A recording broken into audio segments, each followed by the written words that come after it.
Hey, Zena. Can you hear me? How you doing, Gandalf? Why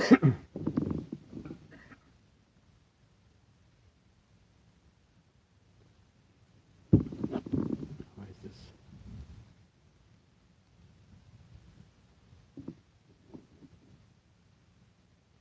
Perfect. Perfect.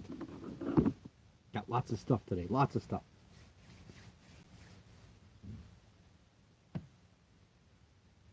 We'll wait till some more people come in. How you doing, Trace?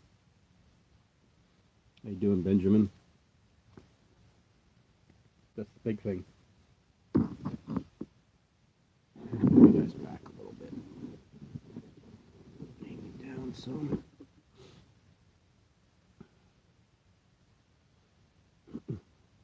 I got some interesting things. Let's open this right now if you guys want. I don't know if you guys have heard of the Facebook group called Spinder or not. It's it's like a matchmaking group for spiders. So like if you have mature males or females that you're looking for males, that's a place to go. Really, really cool, interesting place. It was created by Hazel Roth. Good dude. Like him. He contacted me the other day and said, hey, I need your address. I want to send you some stickers. So here you go. We got that for the table now. So thanks, Hazel. I'm kind of, I don't know why I'm coughing now. So we got that. And then we got this. This is new. This little pocket microscope. I got this because I saw Shanti got one of these, and I liked the pictures that she had when she took her camera and, you know, took the pictures through this little microscope. But it's a 62-120, so it's a little bit better than using the 15 times that I use on my phone. So yeah, so what we're going to do is some of these I'm not really quite sure how big they are. So I have 6, 12, 13 of these 50-gram vials. Now I know one of them in here is going to be kind of small, so we probably won't go in one of these, but my plan is to get them all into these. And I'm going to do it this way, and hopefully we'll be able to see it. Maybe you guys will be able to see me do this. Just an easy, how you doing, TJ? An easy, quick way to rehouse your spider so it's a little bit safer for you. How you doing, Shawnee? Shawnee.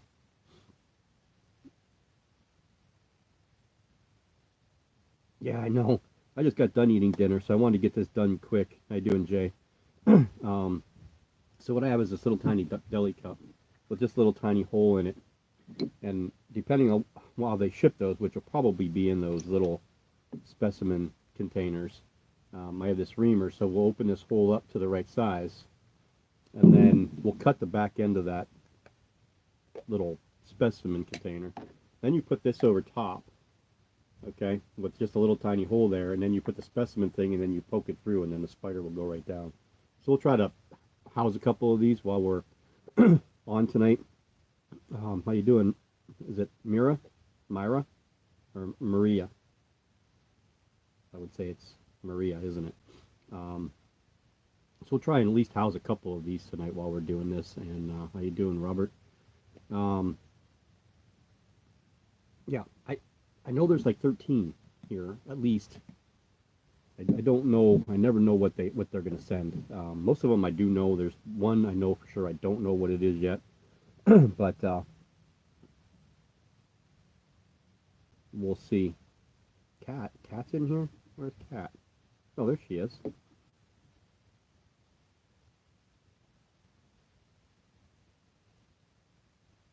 No, I'm not going to lose any. We're not going to rehouse that many of them, just a handful of them.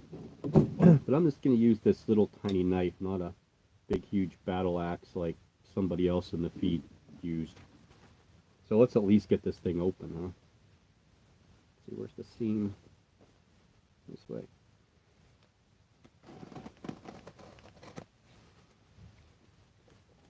So yeah, we've been waiting for a while to get these in with their weather and the issues that they've been having up in their area.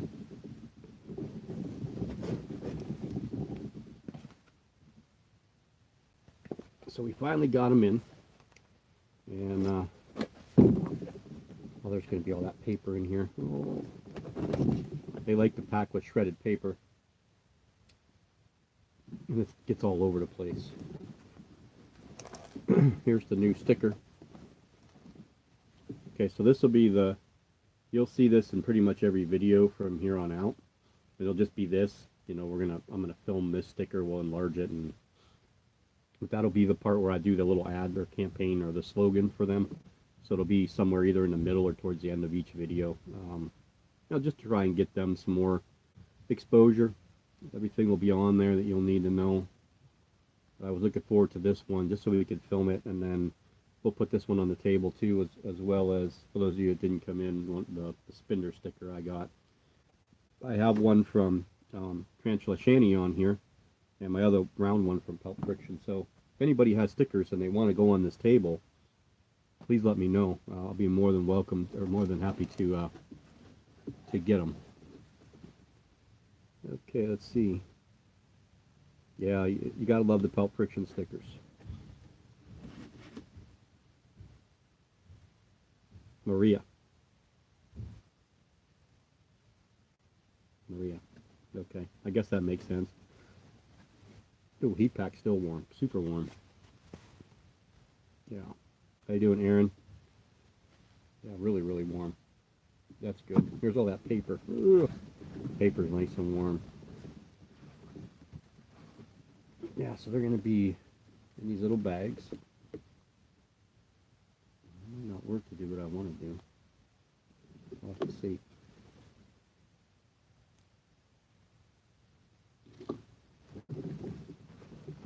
There's going to be a bunch of stuff in here. I just don't know what everything is. 1, 2, 3, 4, 5, 6, 7, 8, 9, 10, 11, 12, 13. That should be it. Nope. 14. Maybe that's the number, 14. Oh, there's that paper. Yeah, 14. Okay, that's it. That's all of them. So I wasn't sure on some of the sizes, like I said, so I didn't really set anything up. I generally don't, because I like to see what they look like before I put them in something. Because I always set up enclosures, and then they're usually like way too big or way too small, one or the other. Sorry, I'm drinking Fanta, orange pop. Oh, yeah, I know you like the evil stuff. You don't like the evil stuff. The box is from Pelt Friction. There really wasn't a price. This was like trade stuff. I did pick up a few things, and actually 2 of the spiders in here are gifts. I'm hoping at least one of those people that bought. No, it's pop here, Cat. Maybe soda everywhere else, but the cool people say pop. So down in Lower Pennsylvania, they call it soda. But sometimes they just call everything that's carbonated Coke, too. So it's a Pennsylvania thing, probably. How you doing, Jennifer? Yeah, see, a lot of people just say Coke for any kind of beverage, even if it's Pepsi, they call it a Coke. I don't know why, but I like orange stuff. Anyway, 2 of these were gifts from friends of mine. One was from my friend Byron. The other one was from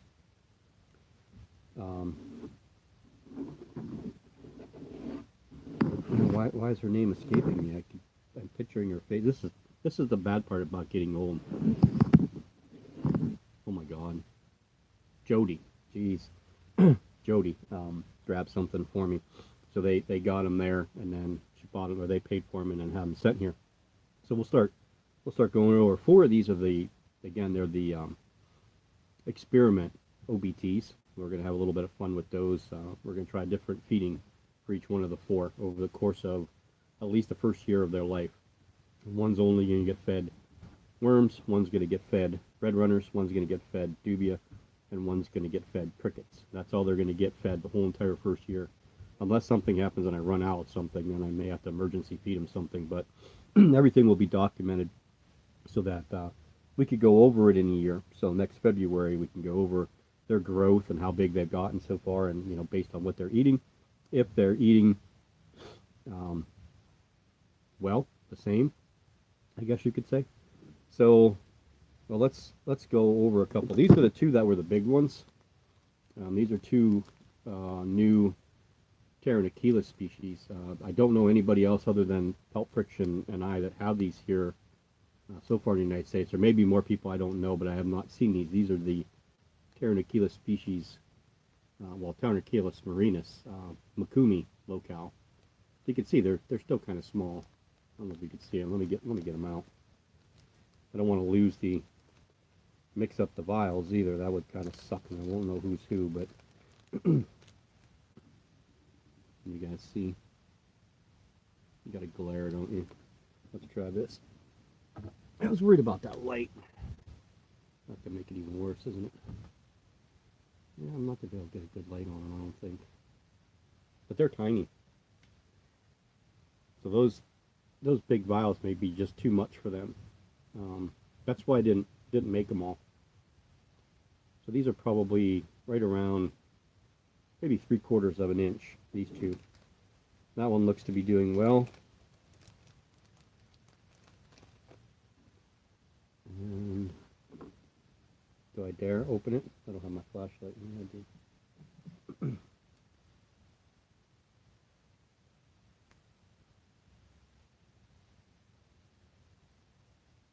That one looks to be doing well too.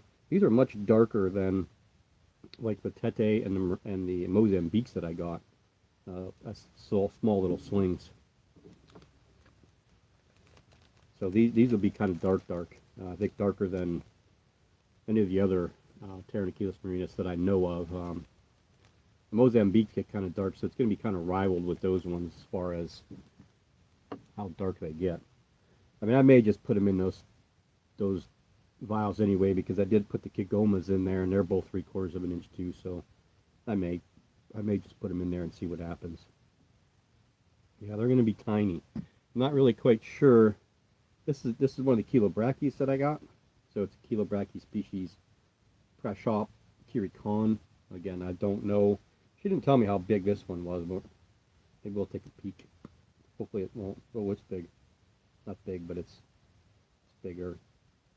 This one's definitely going to need some like softball enclosure, which we have an empty one behind me. So maybe I'll use this.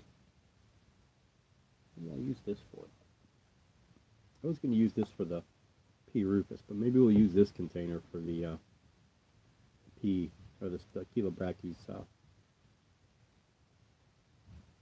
don't know how that's pronounced. Prashop kirikon. I like the name. I'm not sure what country these ones hail from. I have to look that one up. Most of these are going to be from Malaysia, Indonesia.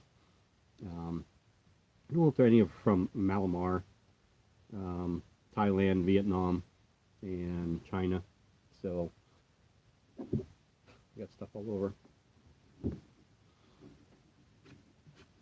What does that do? I don't. Someone did this last time where they sent money. I don't understand where that goes. What happens with that? If you guys can explain, maybe Kat can explain it. I don't know what that is, but whatever it is, thank you. I'll have to figure that all out. Anyway, so we'll save that one for last. This is Chilobrachys huahini. These again, I do believe, are from Thailand. I have to double check that one. These are the Asian fawn. These are, I think, the biggest of the Chilobrachys as far as size goes. Oh, that's cool. So it goes towards like the AdSense stuff, Kat. Oh, thank you, Aaron. I know I didn't realize this last time, but I know that Jay did this last time. I think he did $2 or something like that, and I was like, "What is this?" I didn't understand. It kind of caught me off guard, but yeah, I appreciate that. Yeah, Kat's on top of things when she wants to be, huh? Anyway, the Chilobrachys huahini I grabbed this one because mine's a mature male, and I can't find anybody that's got a mature female to breed them with, so I wanted to make sure I had another one. This is one of Petco's first tarantulas, I believe, the Chilobrachys. At least if I remember correctly. This is definitely one of the first ones that he got. I think one of his first videos that he did like a redo of the video was in his bathtub doing it. So yeah, this one.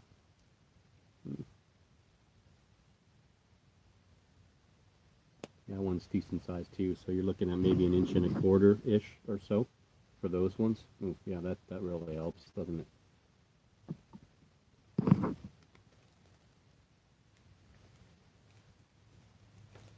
So these will be the 4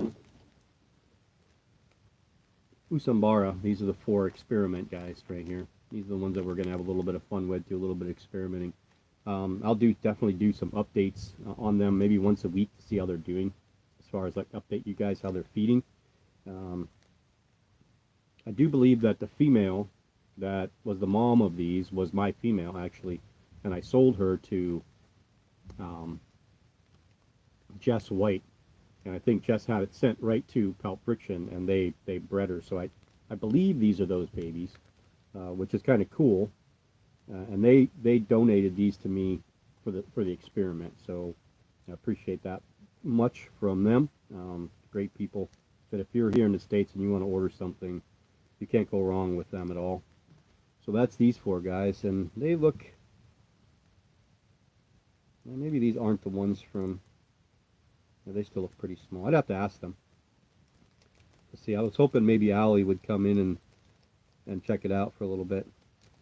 So let me catch up with some of the comments here. Yeah, Cat is on top of it.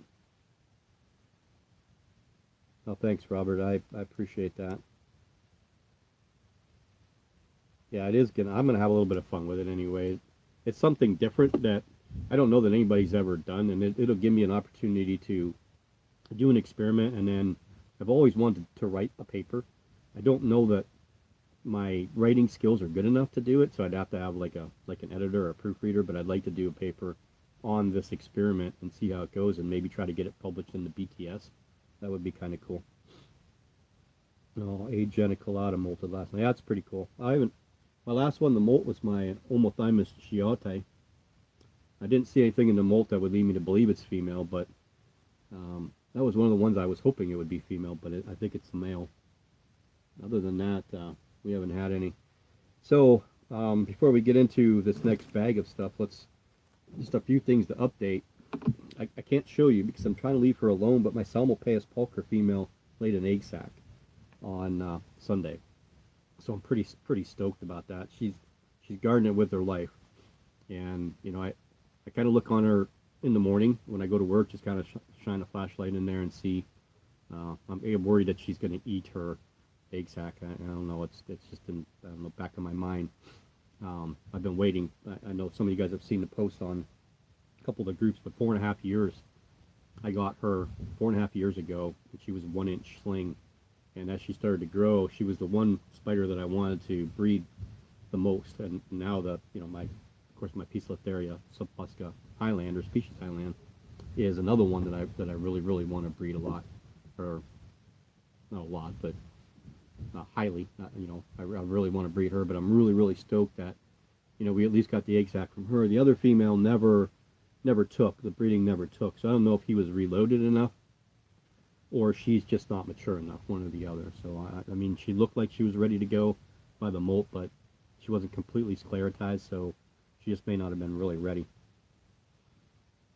Yeah, they will molt quite a bit if you feed them a lot, keep them warm. Oh, that'd be cool, Xena. Yeah, electric blues are awesome. My female didn't feed last time, so I gotta check in on her. So she's gonna try and be part of the next video. So I have another feeding video coming out, hopefully the end of next week, which will be some of my juveniles and some of the spiders that I rehouse, like my Phonophilma chalcodes and a couple other ones I'll try to get in there. Although she didn't eat the last time either, so we'll never know. Thanks, Jennifer. I really hope so too. So that's I will do the same kind of experiment with them that I'm going to do with the OBTs. Um, so that'll be kind of cool. That I can keep some, I can hold some back. So I'll hold 4 back for an experiment, and I'll probably hold another 4 back just to keep them, because I would like to continue to breed that one species. That's one that I've always really wanted to breed quite a bit. So yeah, they take forever. The Aphonopelmas, the Brachypelmas, they just take a long time to lay an egg sac. I know sometimes your Arbopilosums, you can get them to drop in about 60 to 90 days, but I don't know, it's hard. It's hard to say. She was bred, I'd have to go back and look at the video because I lost all my records when I changed phones. The app only saved certain things for some odd reason when it transferred. But I'd have to go back and look at the video because we would know the dates on the video of when she was actually paired. But I'd say it was late November, December-ish is probably when I bred her. I can't even go back to the molt date with the male because I would kind of get. We may have connection issues. We're still dealing, and it's really, really windy here right now, so we may end up with some connection issues. So if I get disconnected, I apologize. I hope that doesn't happen. Drinking my pop, cat.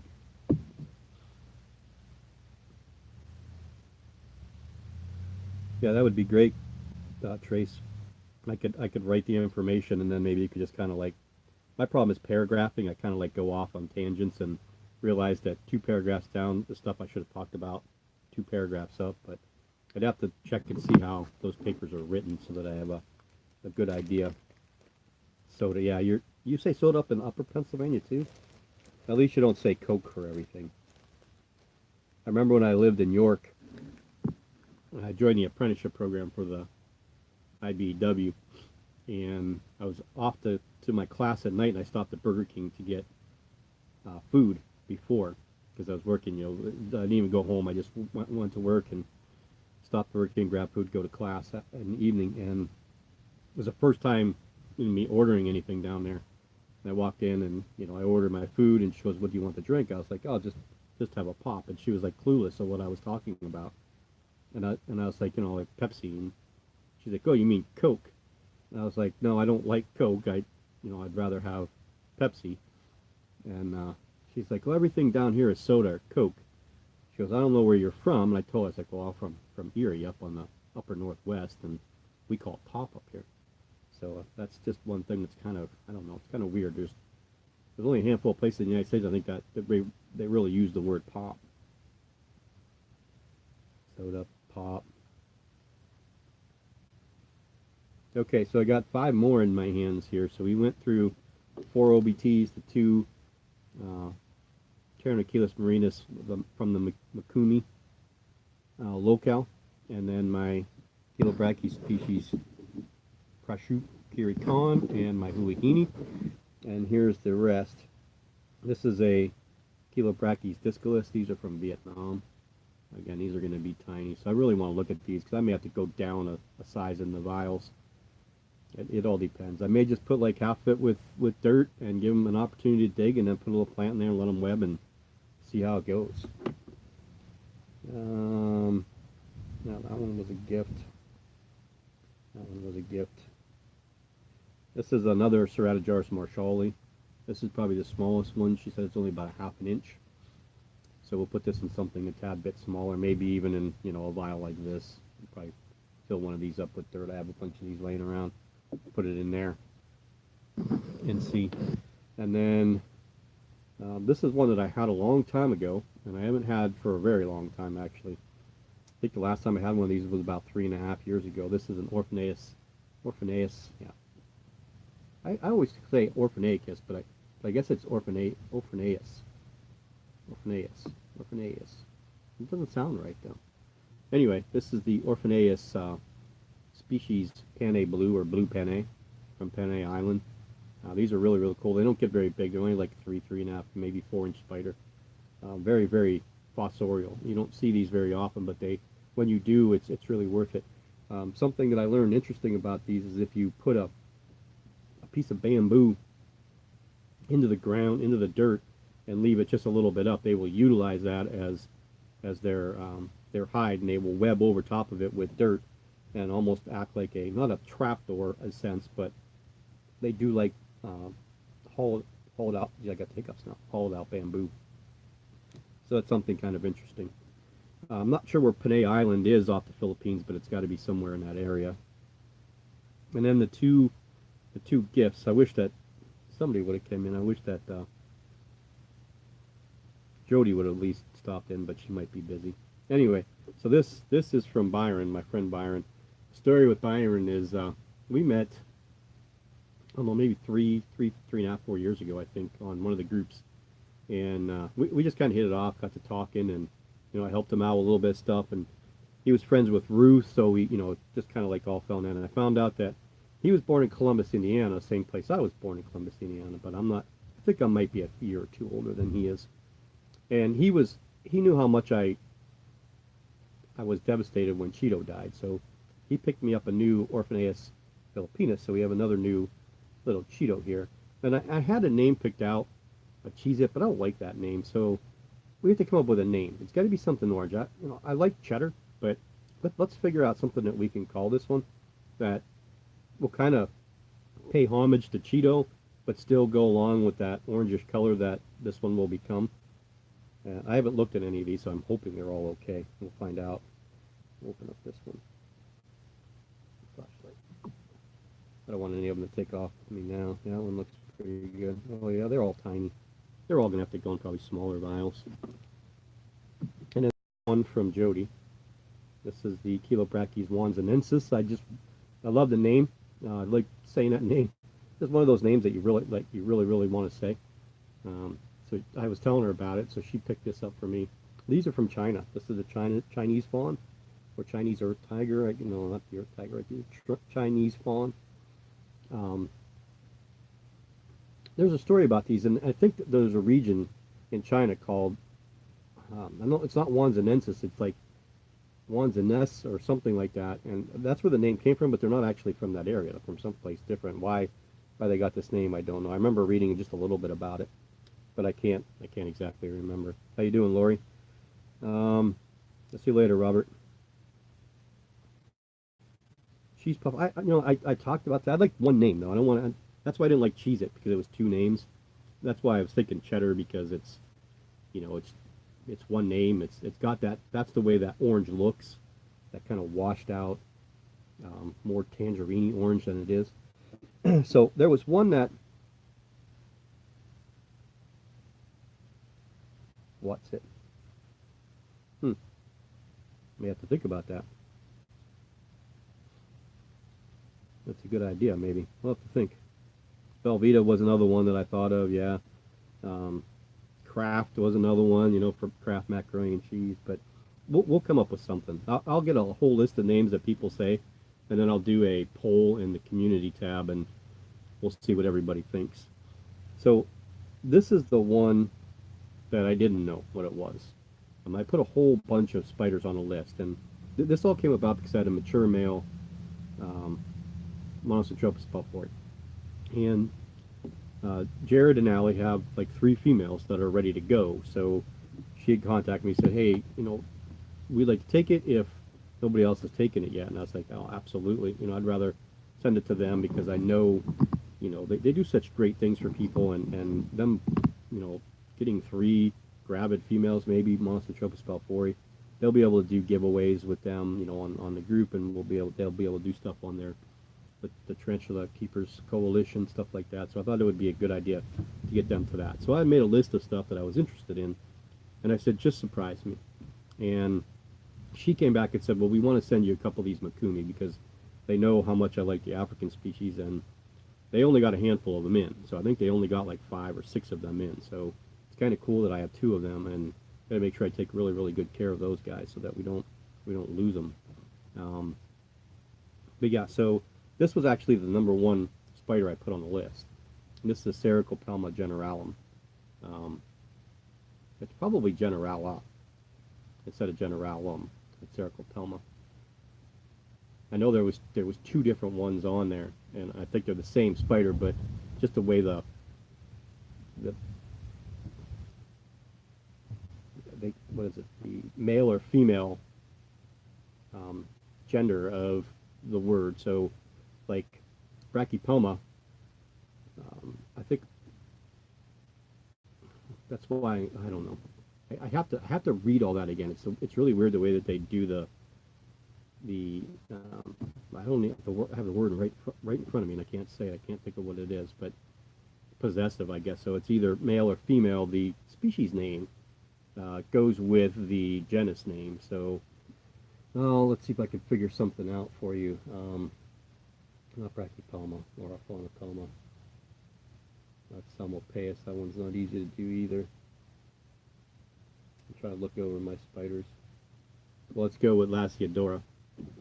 Yeah, Paraibana. And I can't remember when it ends with a vowel or ends with a consonant, whether it's a male or female. Again, this stuff is I've been researching and haven't really nailed down yet. So once I do, I'll do a video about that so you guys can understand how that. Okay, so yeah, Nacho was one. Yeah, that was another one I had that I was thinking. Yeah, I think A is when it ends in a consonant, it's female, or I mean vowel, it's female. When it's a consonant, or yeah. Why can't I talk today? Consonant, it would be male. So like Chilobrachys, with ending with the YS, I think that's female with the YS. Again, I have to look all that stuff up.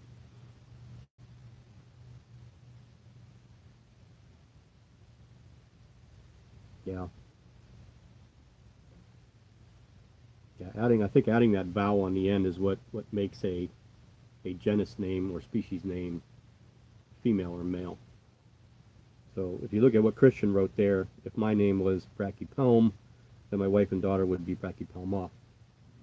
So anyway, these are really cool. I like the Cercopelma genus a lot. There's a lot of really cool spiders. One of the, I think, very underrated genus period, Cercopelma. A lot of them, the problem is a lot of them are red rump tarantulas, and they kind of resemble vagans a little bit, Brachypelma vagans.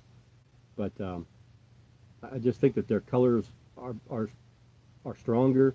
Their size is a little bit bigger than Brachypelma, and I do believe that these Lasiodora, Acanthoscuria, Nandu, Formictopus are probably the hardest hitting tarantulas that I know as far as food aggression is concerned. So yeah, I'm still stoked about my.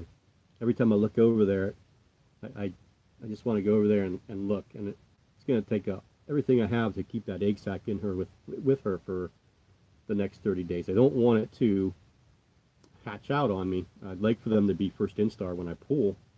That would be so much easier for me. Then I'd only have to get them through that first molt, and then they would be second instar and ready to go into their own little enclosures. But yeah, so I'm going to get a bunch of these little things. That's where all the babies will go, in these, because they'll be a little over a half inch when they're second instar. So it'll be perfect for these. I don't like using. I know a lot of people use these. These the 2-ounce condiment cups. We'll use these for those things. I just don't like using these for arboreals because they're just so quick and they want to climb, and I don't want to force the arboreals to lead a terrestrial fossorial life. Rather give them the opportunity to choose. You put a little tiny stick in here, a little bit of dirt, and then they can do what they want to do. But yeah, so there's 14 new spiders here today. 14 new. That's kind of crazy. So I think actually we might just put the Huahine and the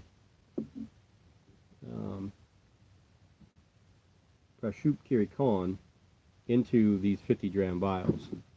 So I'd have to make sure that the hole that I make is big enough for these to go in there. Like I said, what I would do for safety, and for me doing it on live or online or whatever it may be, the easiest thing for me to do is to make something that covers the enclosure that they're going in and is wide enough to put this like this over top of it. Okay, because then you could just coax them out gently.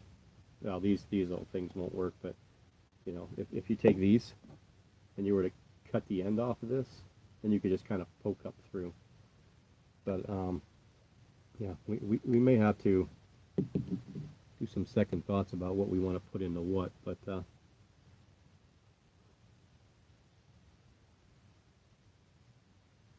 you doing, JP? I didn't see you pop in there. I'm drinking soda, Coke, pop, carbonated beverage. We haven't distinguished exactly what's the proper term. Yeah, so maybe what we'll do is, I mean, being in these things, it's going to be a little bit more difficult for me to get them out of here safely, to get them into those things, especially these chilobrachys. They are kind of quick, and I'm not going to be able to do all this right in front of you. You know, hold these things upside down, and we got to get the paper out of there and try to get them out of there at the same time without. So we probably, what we'll do is we'll just chat, and we'll yeah, soda. You say what you want to say over there in the eastern side of Pennsylvania. Maybe we'll just set up a couple of them, and I mean, these little tiny babies, they're not that big of a deal getting these out, you know. You just stick something in there like a toothpick and just kind of poke them out and let them get in their things. But I think I got to set stuff up for these guys. Smaller enclosures. I think she did say the Panay Blue was pretty small too, so let's take a look. Oh yeah, they're teeny. But we could talk about some crazy other stuff if you want to, like, you know, there's been some talk about enclosure sizes again, and, you know, what's too big, what's too small, and what is actually stress in a tarantula. How do you know that tarantula's actually stressed, and just crazy stuff. I wrote up the next podcast. I'm not completely finished writing it, but the next podcast is going to be pet peeves. So I have a list of 15, 20 of them, I think, and I'm going to ask a handful of people for some of theirs. So what I'll do is I'll message some people and say, hey, do you have any pet peeves in the hobby that, you know, you'd like to throw out there, and if they're different than mine, then I can use them, and I'll just credit everybody that does that. So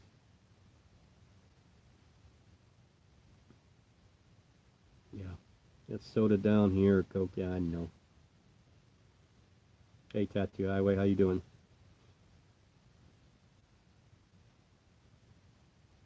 Fizzy for a soda, huh? It's kind of weird that, you know, we speak English, but our English is not very English, because some of the stuff that you guys say over there, Xena, that I don't even know what it means.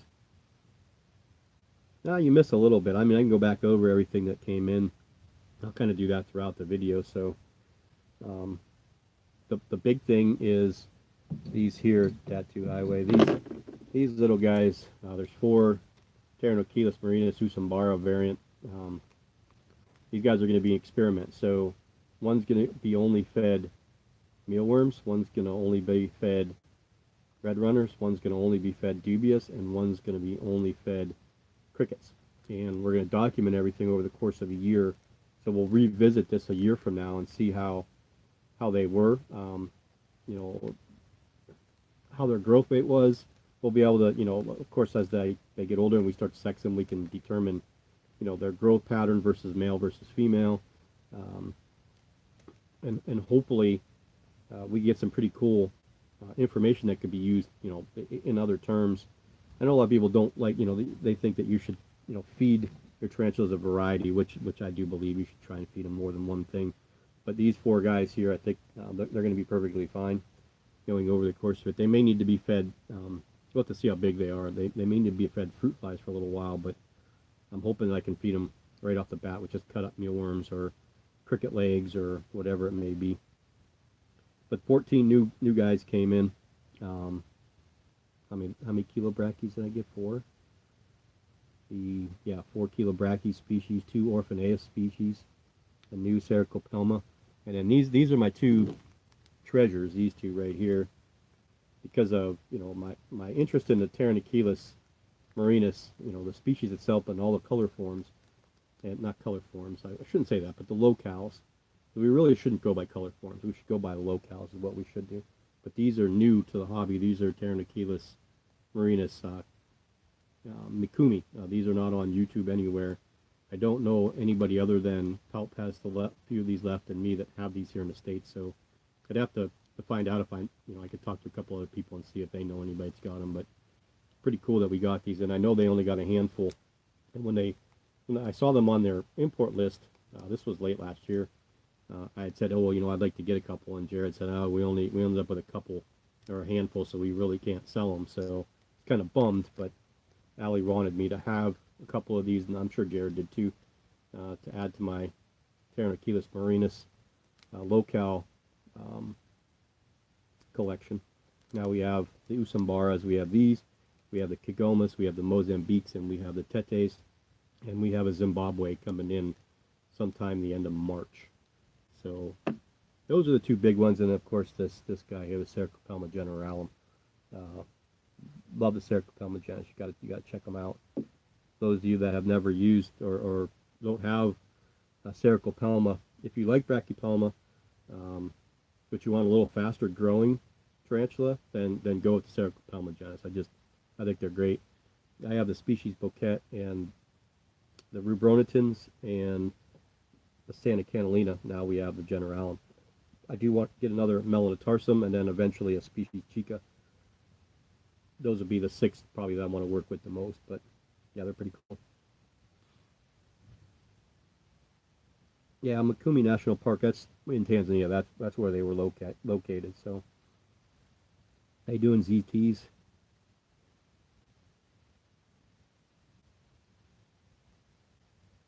That's cool that you got the freebie as a Mikumi.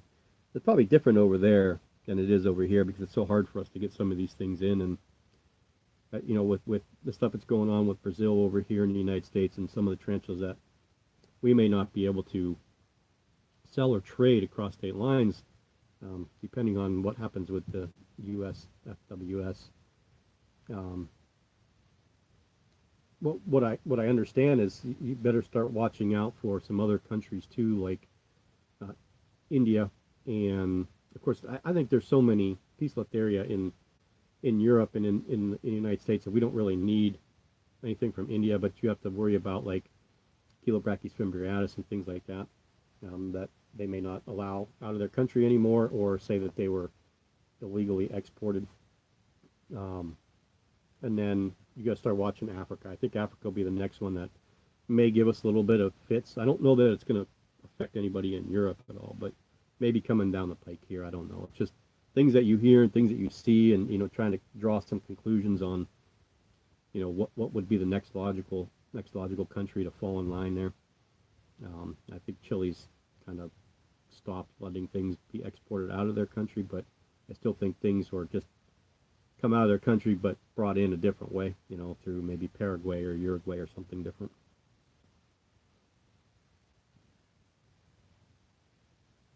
Yeah, see, I hate the color form letters, the TCF and RCF, and because RCF, the red color form, and the Usambara, I mean, what's more, where do you get to the point where you say, okay, it's not red, or it's not orange, it's now red, or are we looking at these in molt progression and saying, okay, this was a more vibrant reddish when it first molted, but then as it goes on, it starts to dinge down to an orange. That's why I don't like the color forms letters, because DCF, especially DCF, there's a handful of countries that they can be brought in from, so the locales would be different, and the DCF would be the Mozambiques here, that I understand, but people tell me that the Mozambiques are TCF.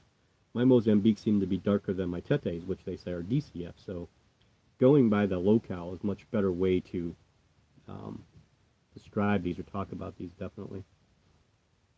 I'll see you later, Lori.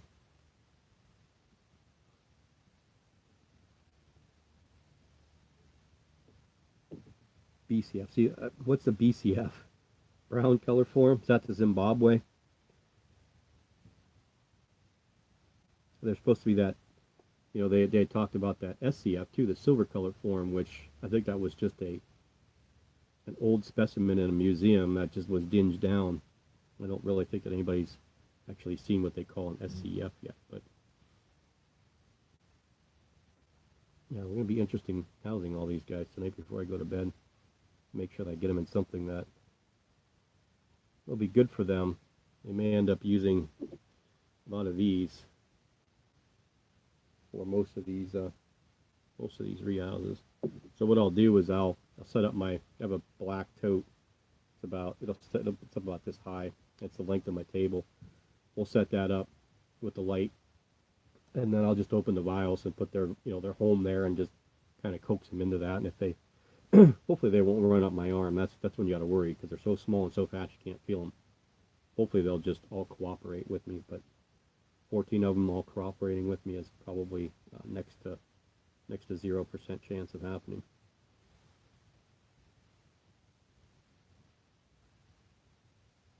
Yeah, I would go more with your localities, Christian, than I would with the color forms. And you can put the color form after the locale, but I really definitely would go with the locales, because when I got the tetes in, I remember the tetes were labeled DCF, and the Mozambiques were labeled TCF, but they had Mozambique and they had tete. And then I saw them on sale at another vendor that said the Mozambiques were DCF and the tetes were TCF, so I kind of got confused, and I had to ask the guy I got them from, and he's like, just forget about the color form and just go strictly with the locale. Keep them labeled as that, and you'll be better off that way. And you'll start to see a difference when they get to be an inch and a half, 2 inch. You're definitely going to be able to tell a difference, because I screwed up in labeling one of the tetes is marked Mozambique. I think I know which one it is, but I need it to grow up a little bit bigger so I can distinguish it for sure with coloration, because I don't know how. See, I have two that are labeled Mozambique number ones, and then Mozambique number 2, and then we have Tete 2 and Tete 3, but I don't have a Tete 1. So one of those Mozambique ones are the Tete 1. So yeah, but I'm really, really, really, really happy about these. I finally got these in. These Makumis. Again, because you just don't see them here in the States. I mean, again, you guys may see them a lot over there in Europe, but over here, they're just like non-existent. How you doing, Drew? Any genus I'm not a fan of? Yes, there are some tarantulas I just don't want to have anything to do with. Therafosa, I don't want to have anything to do with those. I don't particularly care for Stromatopelma or Heteroscodra either. They're just I don't know, very, very venomous spiders that hide a lot. They just never really did it for me. So they're definitely those are definitely 2 or 3 of the genus that I don't really, or genera that I particularly don't care for. What's my favorite color form? The Zimbabwe. If you see the picture of Zimbabwe, that one's pretty cool. I said I have a sling of that one coming. They're rare here, very, very rare here in the States. I could get two of the tetes, or 3 of the tetes. Let me see how much they were. 4 tetes for 1 Zimbabwe. So yeah, they're kind of pricey. It's the Pteronochelys cordatus Mostovs. If you have any of those, Christian, if you don't, you got to check those out. They are absolutely gorgeous. So I can't wait for those to come in.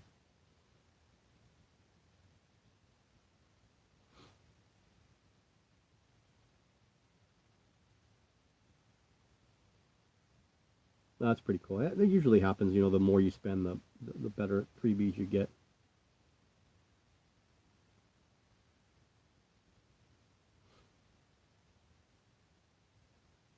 Yeah, so we were talking the other day about enclosure size and stressing of a tarantula, and people were like, oh man, too big of an enclosure will stress tarantula. Now, I mean, I don't advise you taking a 1-inch sling and putting it in a 10-gallon aquarium. That's just going to give you fits. And It's just not necessary. But will the sling be okay in there? Absolutely, it will be. It'll just find a nice little spot. It'll dig its hole, and that's where it's going to live.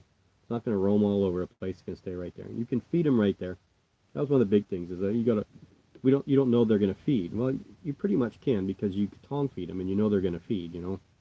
So I really hate that argument of you don't know if they're going to feed or not feed. It's the enclosures that get too busy, that have a small sling in a, let's just say a 2-gallon aquarium. You have a 1 inch or inch and a half sling in a 2-gallon aquarium, and then you have all this plant structure in there and all this wood and everything. You have no idea where the spider is, whether it's eating, whether it's molting, anything. That I don't like. I think that as they're smaller, they need less, less cover, less ground space, less, especially these fossorial species, less clutter, as you could call it. The decorations, the little troll houses and gnomes and stuff like that people put in their enclosure. Not that it doesn't look cool, but it's stuff that's not necessary, and it does create a problem with you as keepers. It does make you more conscious. You're constantly looking and saying, oh, where is it? Where is it? And you want to dig it up all the time. So if you put it in a jar, let's just, if I take this jar right here, and let's just say what do I got here that's small? Let's just say I cut a piece of this off, okay, this plant. Say we cut just a little bit of that off, and I just put that right in the middle, and we fill this up this much with dirt, and we put one of these chelobrachys in there. It's going to web all the way around this thing. It's going to dig a hole, and I'm going to know where it's at. So, but could I put it in something that's this big? Absolutely. It's going to do the same thing. It's going to use this small section just in a bigger container. That's really all it is. So I do think that people get kind of crazy with decorations, but I understand why people do it because they like the aesthetics of it. It's just not really super necessary for them. I try to make things a little bit more natural, so I use a lot of wood, a lot of fake plants and stuff like that to try and make things just a little bit more look natural, But it's harder on YouTube, and you could see that with a lot of the YouTubers that are more popular, the way that they have their things set up. They're set up more for the visualization, so you can see the spider on film every single time. Where mine, a lot of times you just don't see them. They jump up, grab the cricket, and they go back down, or whatever it may be. I'm not saying that how they set up things are wrong. It's just the way they set them up is more for YouTube than it is just for a casual keeper. Not that people that do YouTube videos aren't keepers too, because they are.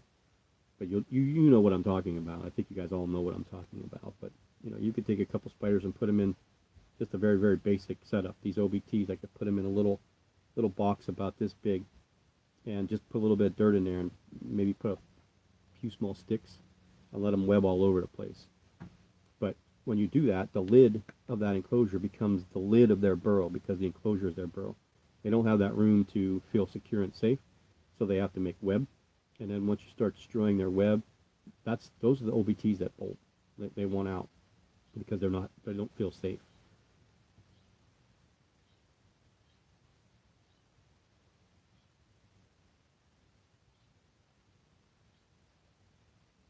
Yeah, I don't. My eye mirrors are in pretty small enclosures too. They're both in like a softball tape enclosure. Do I have one here? They're in like this. The ones in here and the ones in a different enclosure, just a little bit smaller than this, but it's got the white top ones that I have, and they don't need a lot of space. They dig a little burrow. They have a little, it comes kind of around this way. They can go up here. They can go up there. That's all they really need. They don't need a ton of room. And I think that people overdo it too with size of enclosures as well. They think that spiders roam around all night long, and they really don't. I mean, I see the arboreals more than anything wander at night. My terrestrials are basically pet rocks. They just kind of sit where they were. Behind me here, she moved. This is the Brachypelma vagans enclosure right here. For like a week straight, she was just sitting on top of that log, with her front legs perched on it. I don't think she ever moved. So, yeah, smaller enclosures aren't all that bad, really, to be honest with you. But you need to give them someplace to hide. I don't like I don't like when people take a plastic box and they throw a little bit of dirt on and they just throw a spider in there and then cover it up. Just cover the box up with the lid, and then that's it. You have a 4 inch or 5 inch brachypelma in a box that's 7 inches long and only 4 inches wide, and the spider really doesn't have anywhere to go. I'm not real fond of that. I don't care for it. I think you need to give them a little bit more room. Not that they need it, believe me, they're perfectly fine in that enclosure. Again, I think I talked about this before. There's the arachnologists, taxonomists, they keep them in very, very small enclosures, just enough for the spider to really fit and molt and eat. That's all they really need them to do. And then they grow, they mate them, and then they do whatever they're going to do, repopulate. That's what they're doing down in Mexico. They breed them down there, and then they repopulate. But they don't need a ton of room, but they can use more room.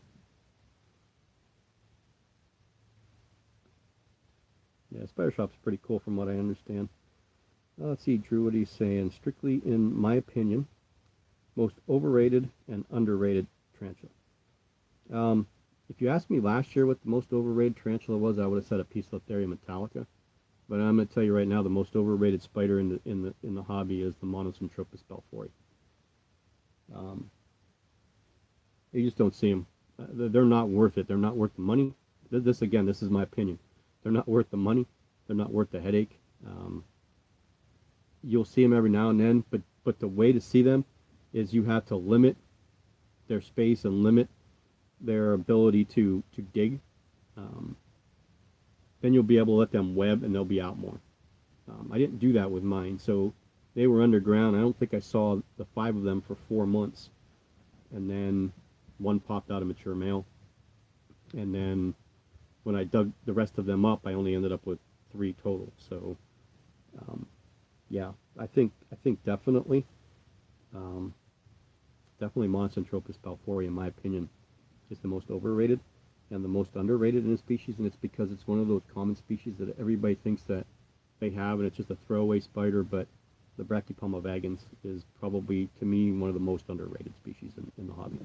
They're beautiful black, beautiful bright red rump, great eaters. They grow pretty good. They have a little bit of an attitude, so you get that attitude that you want in a spider. Good feeding response, and pretty spider, and cheap. So definitely underrated.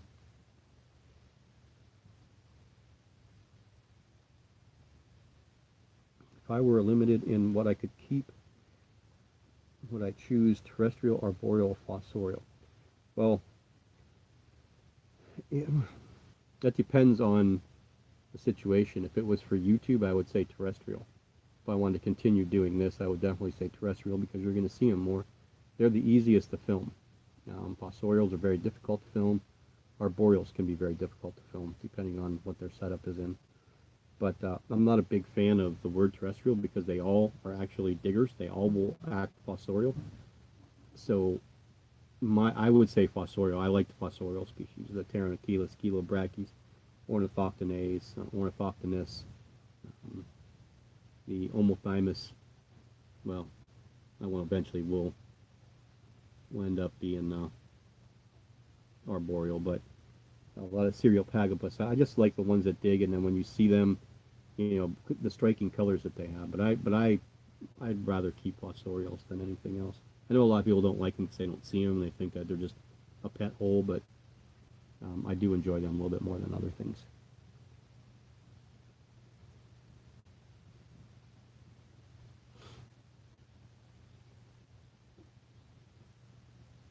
Yeah, C. lividus. I see my C. lividus every night now, because she comes out every night.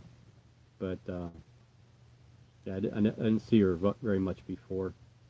It's only because where I moved her to now, she's right there. Yeah, she's in a spot that I can see her. So just where her closure is, I can see her more. Not that she didn't come out before, but she comes out every night now.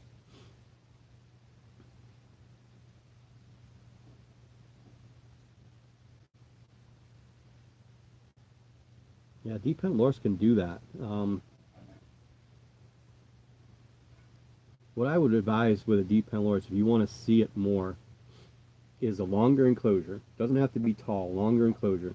A couple inches of dirt, and then like logs that are intertwined. So like a log will be coming this way and a log will be coming this way, and then like a leaf or something, and they will just utilize those logs that crisscross in that leaf. They'll utilize that to web around and stay right there, and then they're perfectly fine. Then you'll see them more, um, but they will dig. I mean, if you give them a bunch of dirt and they don't have some place up top to that they feel like they can structureize and make their own, they definitely will dig. My female should be molting. I can't believe she hasn't yet. She hasn't eaten in like 5 months. That's funny that P. Armenia will dig that much, isn't it?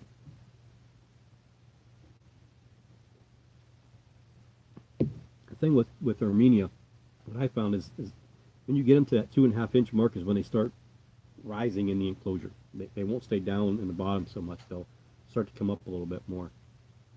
And you'll see them more higher up in the bark, or cork bark if you have it, or on the logs or wood or whatever you have in there. You'll see them up a little bit more. Both of mine stay down right now, and one is really phosphoryl because it brought all the dirt up, took the dirt from the one corner and brought it all up. Lives in a bare bottom enclosure, but the other one just kind of dug grooves.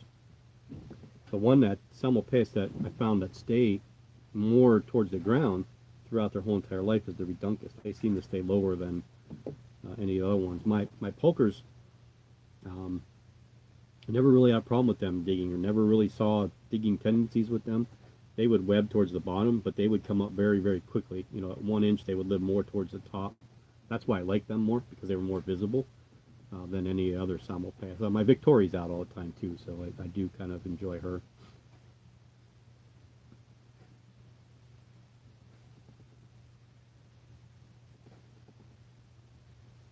Yeah, that's the way I set both of the ones I had up tattoo. That's what I did with them, and they both seem to be really comfortable that way. They did more webbing than anything.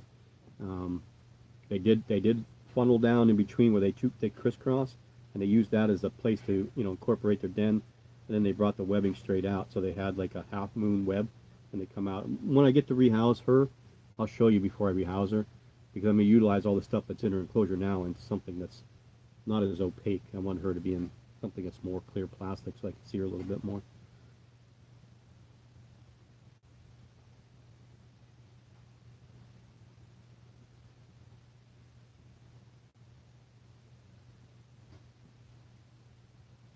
That could be too, being a sling. My slings both. I've raised four of them, um, and all of them up to about 2 inches like to stay in a burrow underground. I didn't get a sling of the Lividus. I got mine as in a trade. She was roughly maybe 2.5 inches when I got her in, and then she molted like a week after she got here, and we sexed her as a female, so that was kind of cool. She's one of the ones I think that I'm going to sell, just to make room for some of this African stuff I want to deal with. But the African Ankylobrachys species or genus is the two I really want to work with a little bit more as far as old world are concerned. They're pretty cool though. I mean, the Lividus, they are really cool, especially after they molt. They're just absolutely stunning. But when she molts, I usually don't see her for 2 months afterwards. She stays down below, and I wait a couple of weeks, and I'll feed her down there, and she'll eat down there. And last time it took her about a month to throw her exuvia out. She wanted to keep her molt down in there with her for some odd reason. I don't know why they do that, but she did keep it in there, and she brought it out one day, and it was completely all hardened up.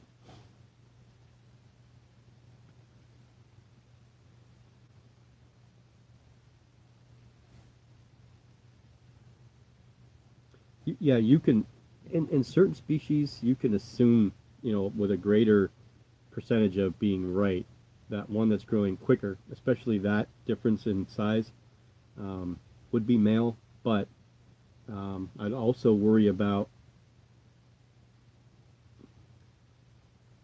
the size. That's a lot of size difference. Now, 4 inch Armenia, if I would think the next molt would probably be, if it's a male, it would probably be mature. The 7 that I had, I got rid of 2 or 3 of them before they matured, I believe. But the ones that did mature, One matured really, really small. He was only like a little 4 inches long. I was really surprised because he went from 2 inches to 4 1/4 overnight, and he was mature, and I couldn't believe it. He was only like 18 months old. So, or I had him for 18 months. I got him as a half-inch sling, so it's probably closer to 2 years old. But yeah, Armenians can grow quick. The males will grow quick. Um, they will grow twice the amount of time that a female do, and then that's basically so that they don't interbreed with each other in the wild. At least that's the theory, anyway, which makes plausible sense.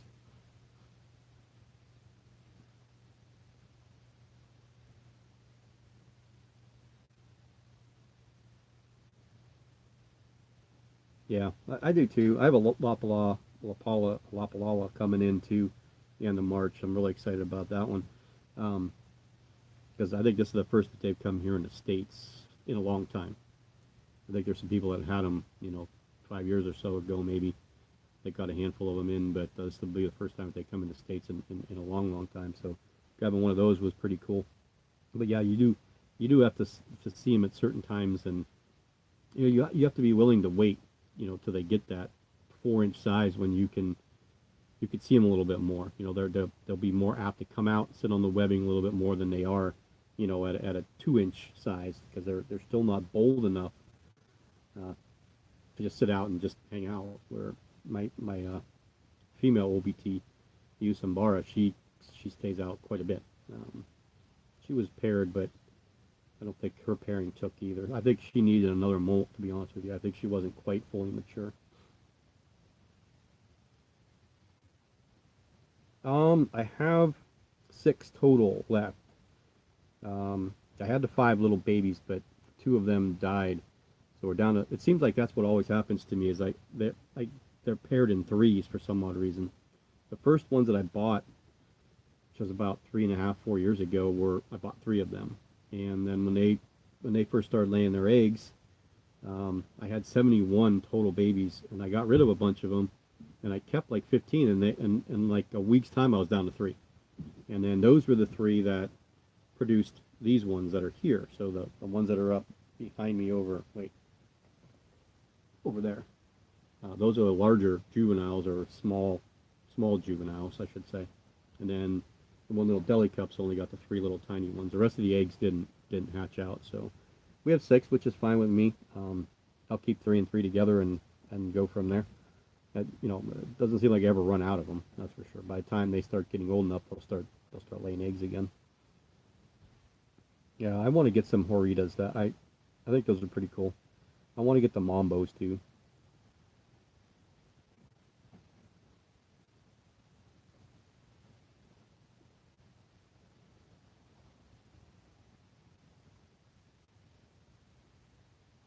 My Fimbriatus is like, I rehoused her. Matter of fact, we can take her down. She's right here.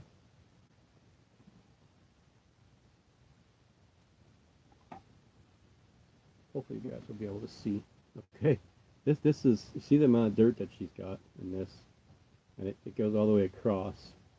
And there's, I can't remember what decoration we put here. It might have been cork bark. It's right here, and over here you could see the plants, and you could see her right there. See her right there? That's where she stays. She didn't dig anything. She just completely webbed this all up. And a lot of times your chelobrachys will do that. They'll web the whole entire thing up, and they won't dig down. Where my Cancrishon doesn't hardly web anything, but likes to dig down. So I'm kind of hoping that some of these other chelobrachys will do that. My electric blue is kind of half and half. She's got 2 tunnels that she likes to go in. So she's got a nice little L around the backside, and then the shorter side that's less substrate, just web the whole entire thing over. So yes, I got, in today's shipment I got 4 new chelobrachys, and I have, right now we have the Fimbriatus, we have the Huahine mature male, we have the Cancrishon, and the electric blue. So there'll be 8 total, but 7 species. Because I don't think my mature male will last too long. That Asian species usually don't last very long as far as mature males are concerned. So that's why I got another Huahine.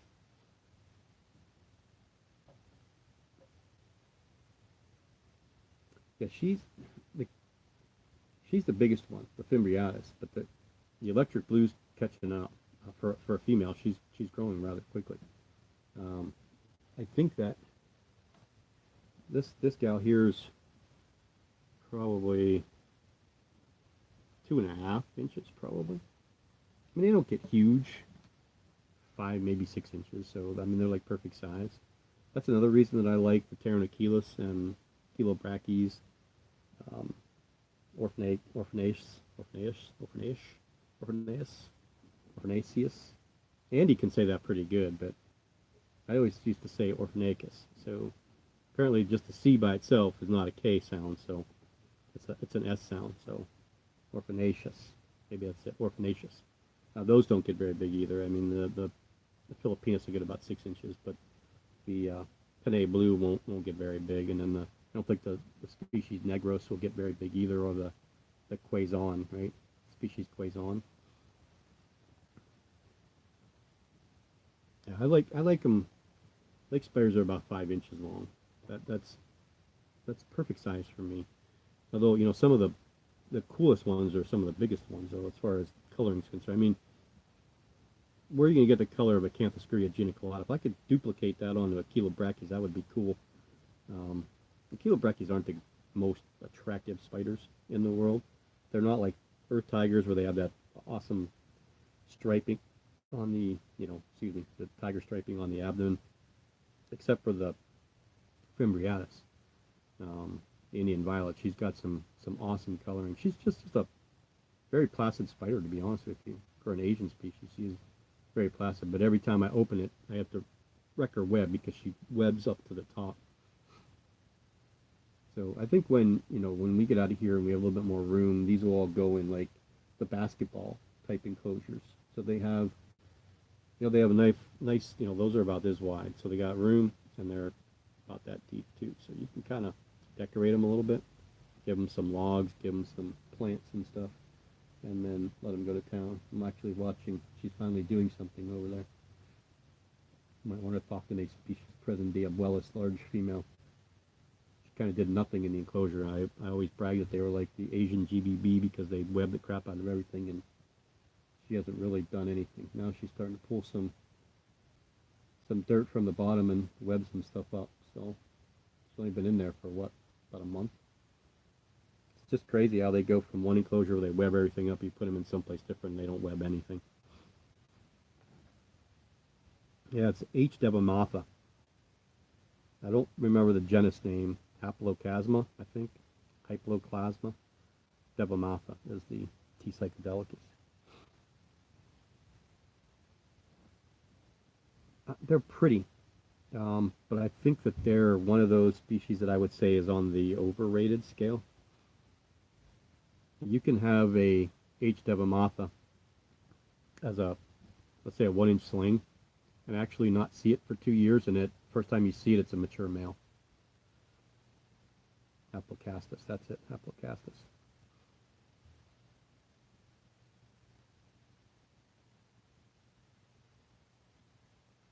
Yeah, you have some good people up there that sell, like Tarantula Canada and then Tangled in Webs, right? I'm sure there's a couple more spread out throughout Canada.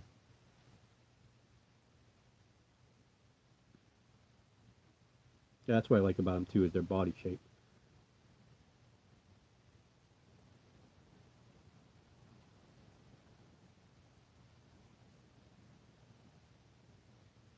Well, yeah, you did kind of, Jody, but you can kind of watch the first part of the video over if you want to. I did mention your name, even though for a minute there I forgot your name.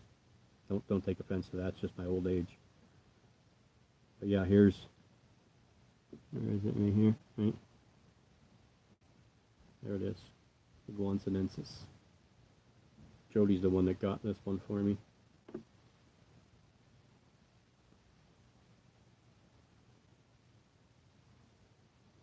We're gonna stay on till about 7:30, and then I gotta open these guys up and get them housed for the night. So Yeah, it did. Honestly, I mean, I was talking about Byron, and then I started to talk about you, and I just drew a complete blank. I do that all the time. I did it with Ian the other day. I went to type something to him in our group, and his name just didn't come into my head. That's my old age and myotonic dystrophy. That's what I blame it on. Not that I actually forgot you, because I didn't forget you because I saw the orange hair in my eyes while I'm trying to spit out the name, but it's just getting stuff from up here out of the mouth.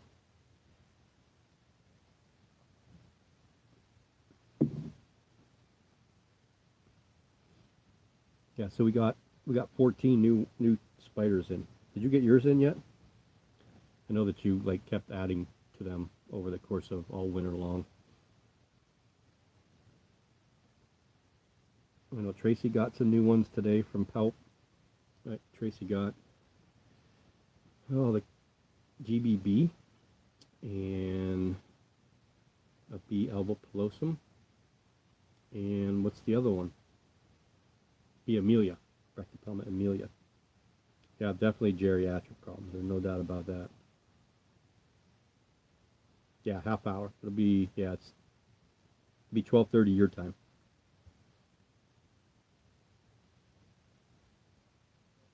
Yeah, that sucks that you lost the wagons. So maybe if these um, Samopaeus pulchers come out okay, and you're ready for a arboreal, maybe we can send you one to make up for it. You know, a lot of people that are not really fond of them. I don't know. Those people just don't like arboreal spiders. I was never really a huge fan of them, but I mean, I've had her right now in the collection that I have. She's the one I've had the longest because I got her, my first Armenia, which he matured in 18 months. My Carabiner versicolor, which really sucks not having one of those in my collection. That really bugged me. I had one, but it passed away in a molt. My pumpkin patch, two avicularias, which one died. I knew that was going to happen when I got it. I could just tell that it was sick. It only lasted about 2 months. And the other ones with Quentin and Amy, mature female avicularia morph type 6, or what we used to call the metallicas. And my Faunopelma gabelli, that's with Ruth.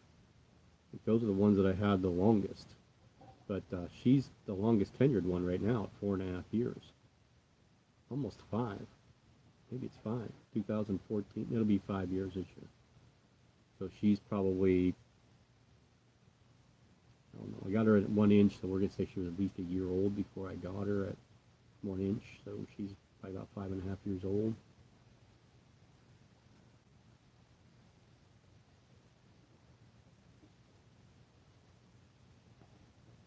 My GBB will eat anything if she's hungry, generally. I mean, when she goes into pre-molt, she won't eat anything, and she won't eat for a long time.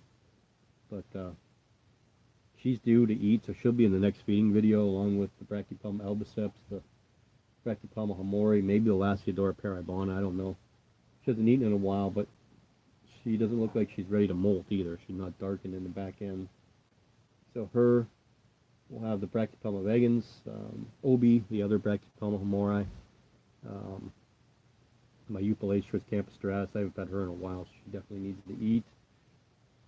Grammostola pulchripes. We're going to try the Brachypelma bamey female. She hasn't eaten since I got her. Brachypelma alba pilosum nicaraguans, the pair of the female and the male. And then we'll have to feed like the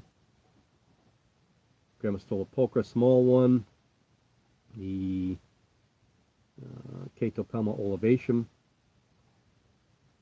Although we never see that one eat, I kind of just put something on the top of its burrow in the webbing and just close it up and put it away, and it'll eventually just come up and grab it, bring it down.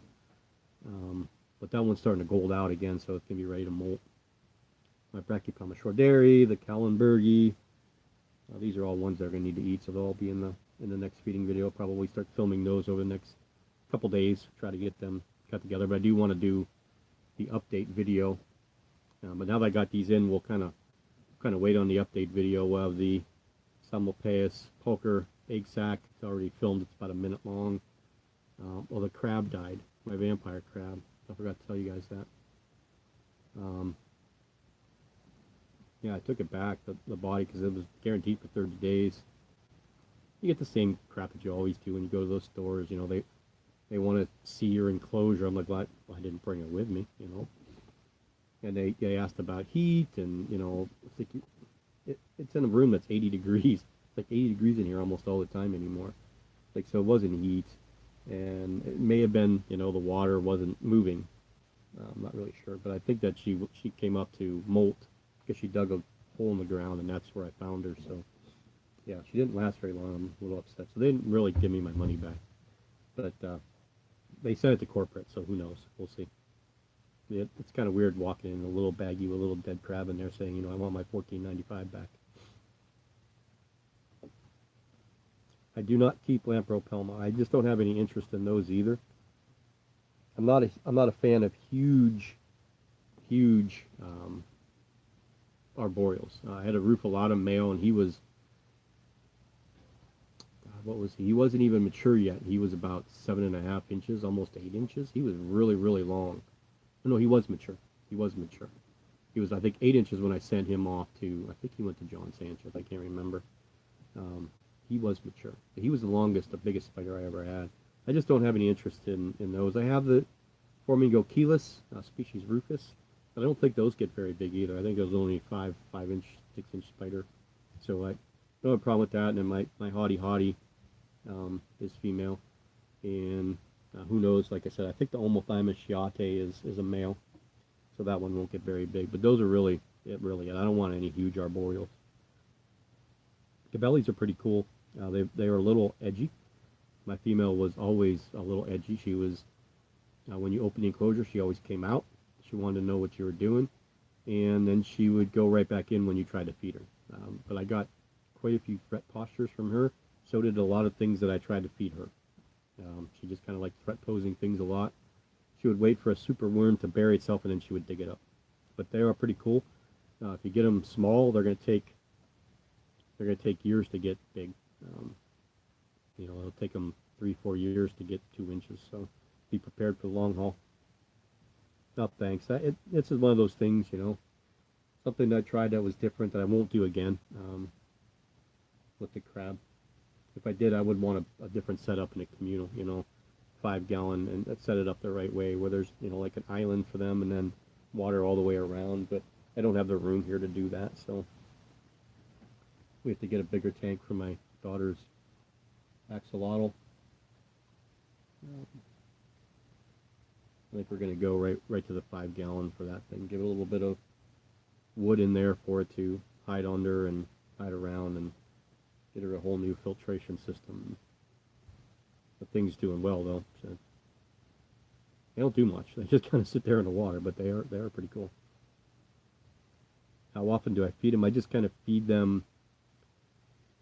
I don't have a schedule. When I first started, you know, I tried to do, you know, a schedule. Like I had to feed them on this day, and it just, you know, you get so worked up about it, trying to keep track of when and how much and what you fed them. I took records on everything, and the more I got, the less I wanted to do that.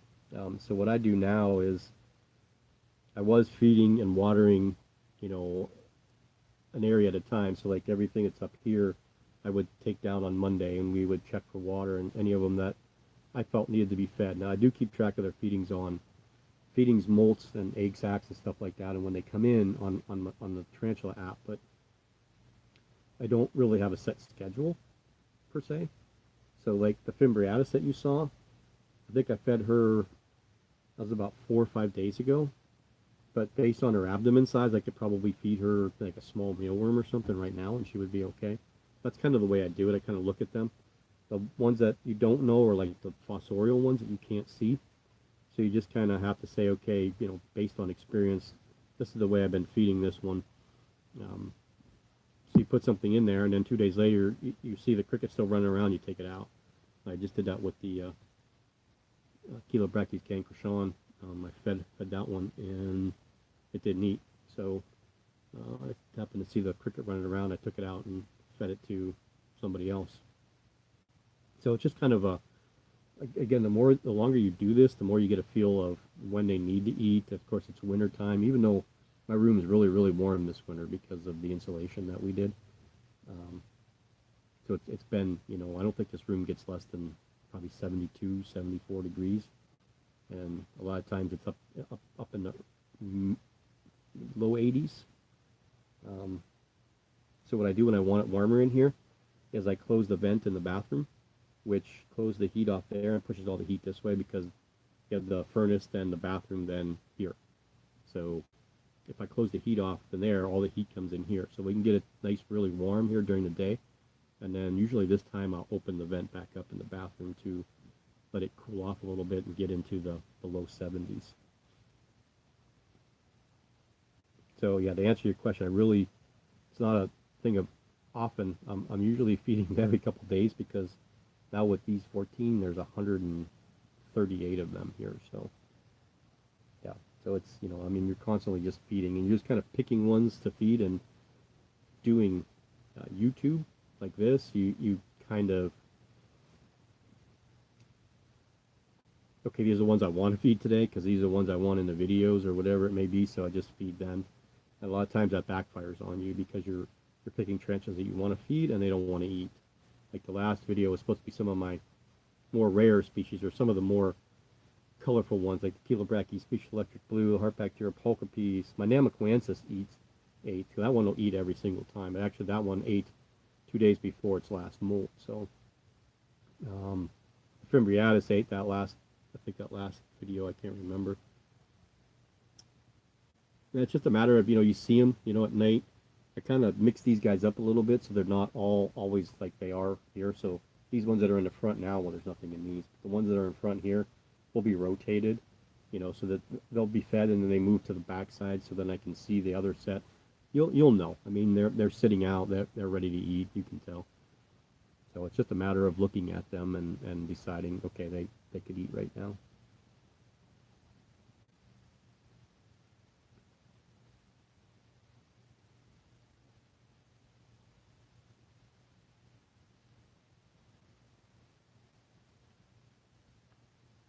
No, I do not believe that they will get envenomated if a different tarantula eats, bites it. I just don't. I don't see that.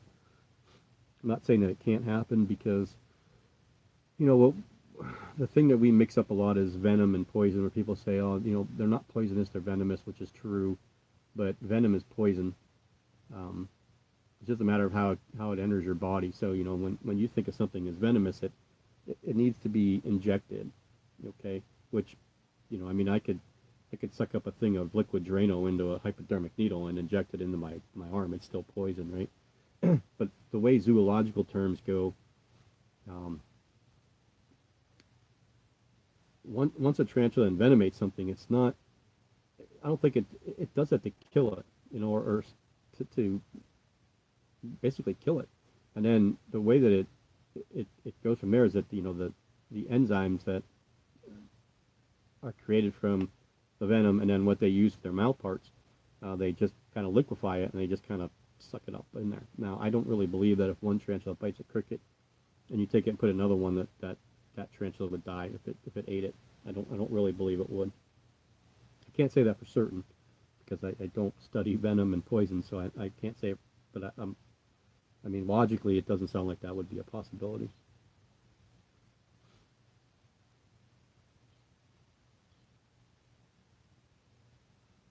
I have not had a fecal impaction yet. I hope I don't. I've had three tarantulas early, probably 4.5, 5 years ago, in that area, 4.5 years ago, that had DKS, not Semmelpaeus, a Gramstol pulchripes, little tiny baby, an avicularia, and a Poecilotheria vittata, all ended up with DKS. And I wasn't really quite sure, because we didn't spray anything in here. We don't use pesticides. My wife doesn't use hairspray, or we don't spray anything in this bedroom. So I wasn't really quite sure what it was. And then I started putting two and two together, and I started thinking that it was the soap that we have at work, because it's a deep soap for dirt, grease, grime, and stuff like that, and maybe stuff that was on my boots or whatever, and maybe it was just transferred to my hands, and then I would feed or I would touch the enclosure or whatever. So that kind of played up in my mind. So I made sure that I always wash my hands now after I come home from work with soap here, regular hand soap. I don't use the sanitizer soap, but I do use just regular hand soap before I start messing with what I feed them.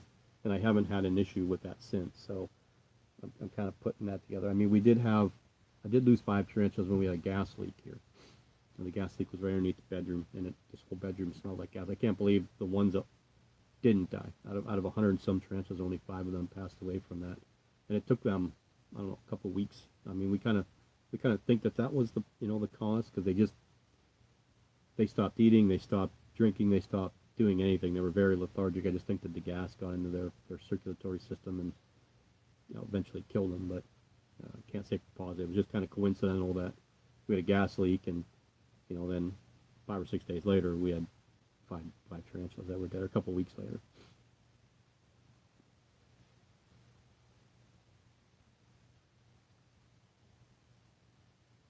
I don't know what causes fecal impaction. If it's like a infection in their anus that closes so that they can't, poop in essence. I don't know that I would contribute it to what they ate or how much they ate, because I've seen some tarantulas eat some huge things and be perfectly fine. I think it has something to do with some type of infection, or a parasite or something like that we just don't know about or see, that causes it. I really don't know. I don't know if there's really any studies on it, and trying to really draw a conclusion and say exactly what it is, unless you see like a scientific paper that said this is what's been studied and this is the causes that we found. I don't know that they can do that. I don't know if they can do spider autopsies and kind of come up with a reason for stuff like that.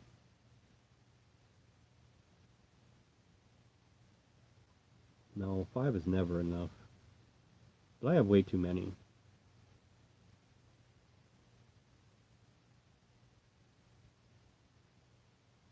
Like I said, there's 14, roughly the 14 I got in, there'll be 14 roughly that are probably going to be going out. There's 3 Poecilotheria that won't be here probably end of March. I would say I'll probably move them out, and I have a Salmopaeus cambridgei male that I'm looking for somebody to take. He's just a juvenile, but I'd rather him go now so that they can raise him up to his maturity. And I'd like to find, in replacement, something that I deal with, maybe a young juvenile OBT would be nice, male, so that when my female molts the next time, she should be ready to pair. And that's some of the things I want to do when I pair spiders. I don't want to do it to make money, because I'm not going to make money on it, but I do, selling some of them can help pay for some of the things here, because I don't make crap on YouTube. But just to do some experiments, not experiments to the point where you're putting them in jeopardy, but do experiments like I want to do with the OBTs, and maybe setting them up differently, or different types of substrate, stuff like that. Maybe I'd like to do it with chelobrachys, where you keep one completely dry, one like really, really, really wet, one semi, like half and half wet, and see how those do. How they grow differently with moisture or without moisture, or what it would be. It's stuff that's interesting. So I like to keep notes and documents. So it'd be fun for me to keep notebooks. I have a bunch of notebooks at work that I didn't use, so I'll have notebooks for different things. We'll have an OBT notebook for them now that they came in today. Well, I'll start it tomorrow, and we'll start with the unpacking, what the size they are, what they're going in, the substrates, what's with them, if there's a plant or whatever it is that's with them, and then we'll kind of update that weekly. Maybe every Sunday we'll update what transpired during the week. Oh, this one started to web, this one hasn't webbed yet, this one likes to stay up higher, stuff like that, just so I can get an idea of, just as much information as you can get.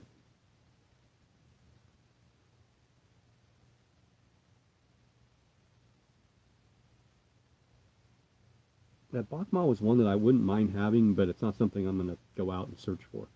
If someone said, here, you can have it, I would take it, but I don't know that I would. Like I said, I'm going to try and steer away from the Cereopagabus. I'm going to keep my elbow striatus ratchetberry because they're kind of small, and my haughty because that was a gift. But the Hyaeus is going to go. That's the one spider I really don't particularly care for, just because it constantly wants to escape.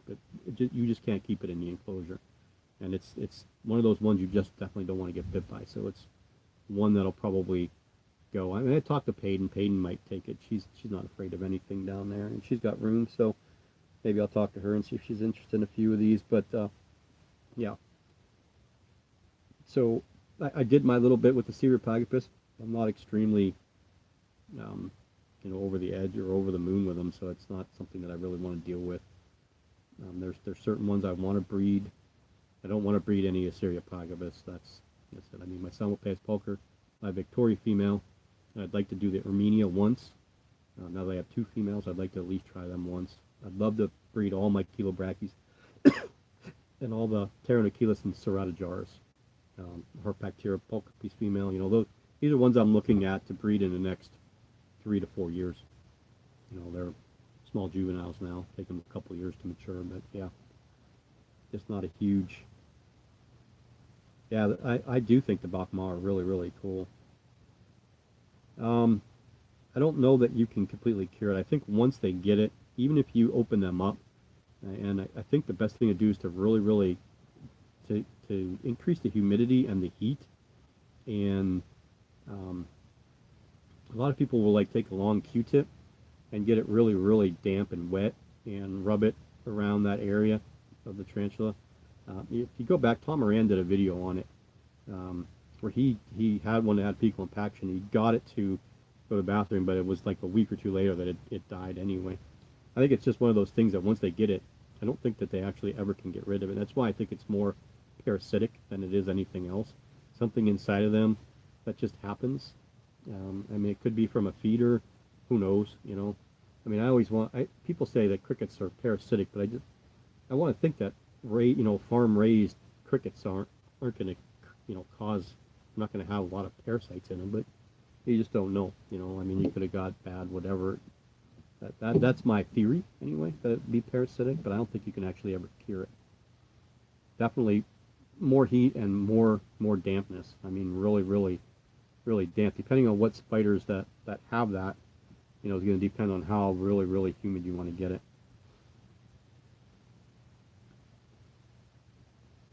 Yeah, she is a silly woman.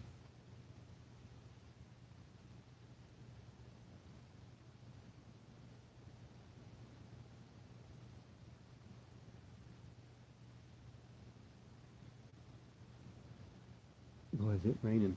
I can't believe it's February 11th. It was 40 degrees today. And just rain all day. We never have this kind of weather here. This is like May weather.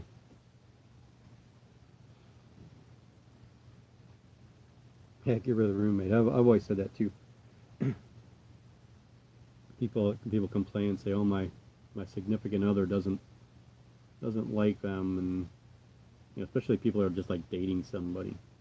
If they were already kind of controlling what you're going to do, then I don't know that dating them after that point is really necessary. But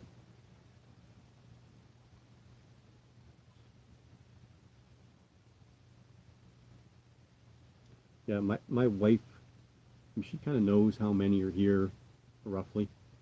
But she would love nothing more than me to open up the door and let them all outside. Trust me, she's not a spider person whatsoever, but she has been pretty tolerant.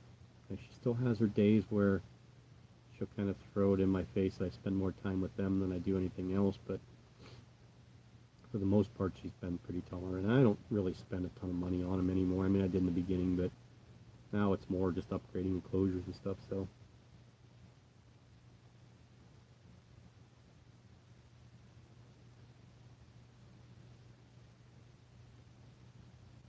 Well, you're in PA too, aren't you?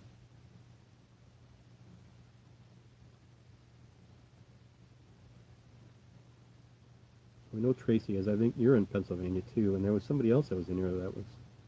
from Pennsylvania earlier. I can't remember who it was now.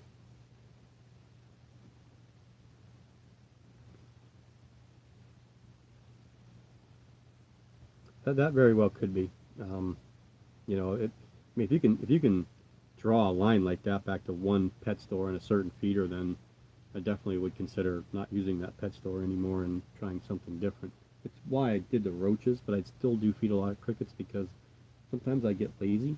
And my problem with my red runners is I have the adult sizes and they have the little really tiny ones. I don't have the ones in the middle where you need them. I think those are the ones that use most with slings, and I just don't have enough of them.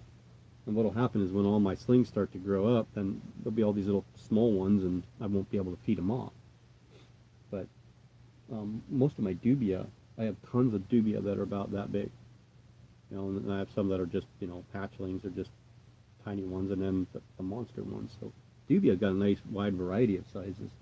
I just don't like using them because unless you tongue feed them, most of the spiders, either the dubia will flip back over and bury itself, and you know then they have a roommate, or they just don't have interest in them.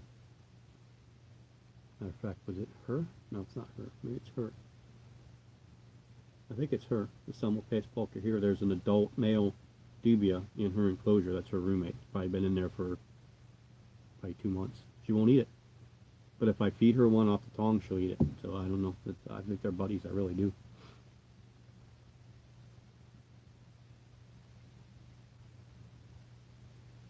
Now I had one instance here where Petco, where I was getting my crickets when I would get them because they were already bagged. It was easy. Walk in there, grab a bag of 50 of them, walk out. I brought them home. I got small ones. Brought them home. I fed them the two slings. One was a Semmelpace pulcher, and one was Brachypelma vagans, I think. And those are the only two feeders that I used that night. And both those tarantulas ate and died overnight. And you know, I mean, this was about 2.5 years into really getting into this, and you know, the rest of the crickets I didn't even use. I threw them away, and I went and I talked to the manager about it, and he's like, "Well, you can't really prove that, you know, it was the crickets, and you know, we would refund the crickets, but we're not going to refund, you know, the cost of your spiders because you didn't buy them here." It's kind of ticked me off, you know. I mean, they were still slings. It wasn't. They weren't. You know, I mean, the Vagans was a breeding thing from me, so it was free, and the poker was like $30, $35. But you know, it was just the you know the point of everything that they just didn't want to listen to me. I stopped really buying any feeders from Petco except for superworms. I usually get my superworms there, but once it warms up, I'm gonna start ordering them by the 500 count online. It seems to be cheaper and easier. But what I found out a lot, because I know somebody that works there, is that they have the pet training there, and they'll have dogs that have, you know, flea treatment or flea collars or whatever, and they'll pet them, and that same person that does that may go and start bagging crickets without washing their hands. So you have that, you know, pesticide, not pesticide, but you know, the stuff that'll kill fleas will kill tarantulas too. They're, you know, it's just not good for them. So I kind of put two and two together. So, you know, I started using Pet Supply. What's that? I think that's what it's called. It's a newer pet store here. It's a chain store, but it's a newer pet store here. I started using them, and I talked to them before about it. You know, because they don't have dog training there. They have they have a dog wash where you can bring your dog in and wash them, but they don't have dog training there. So they don't have where they're dealing with dogs all the time, and their employees, if they touch dogs, they pet a dog, they have to wash their hands. Kind of like, you know, food places, if you go to the bathroom, you got to wash your hands. So if they touch any animal, when they're done, they got to go wash their hands. So, you know, I felt more secure with getting crickets from them, and they're cheaper too. And the smaller ones they have are much smaller than the smaller ones the other places have. So, yeah, I definitely would steer clear of that pet shop.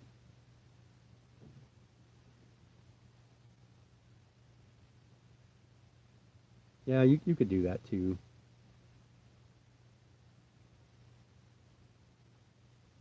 The vinegaroons are pretty cool, Lena. They are pretty cool.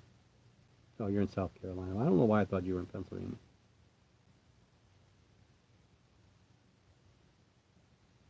I mean, only cool people live in Pennsylvania, so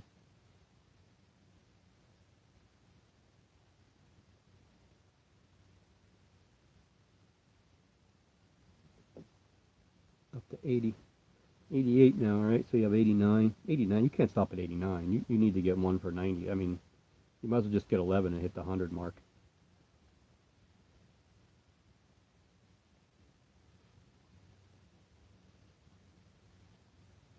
Yeah, you just never know with feeders sometimes. You really got to. That's why I like raising my own.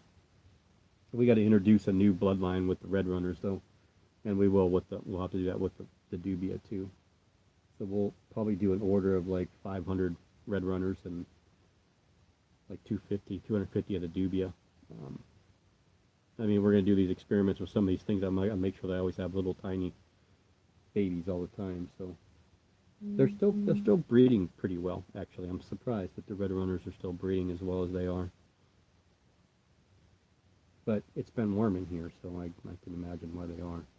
Last year I couldn't get them to breed at all. It was freezing in this room. I had to run a space heater in here, and now sometimes I need to run a fan just to keep it cool because it's so hot and muggy in here. I don't like crickets either, but some of my spiders just refuse to eat anything else other than crickets.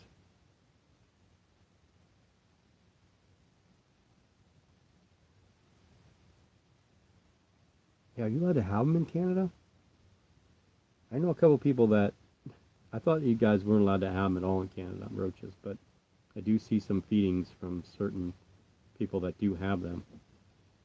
So I never knew. I didn't really want to ask them, so I didn't want to mention it at all. So I probably could send them a message and ask them, but I always thought that roaches were illegal completely in Canada.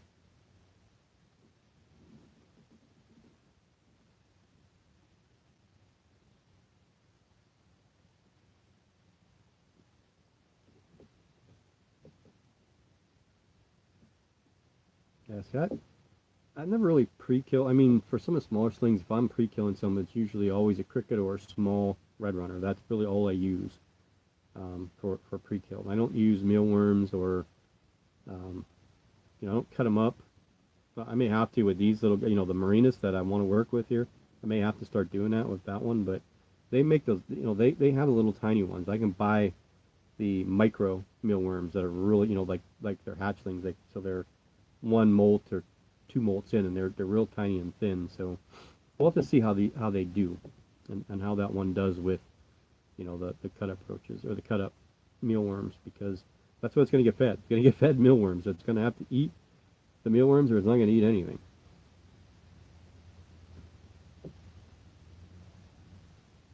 Oh, you grew up in Ohio. It's even worse.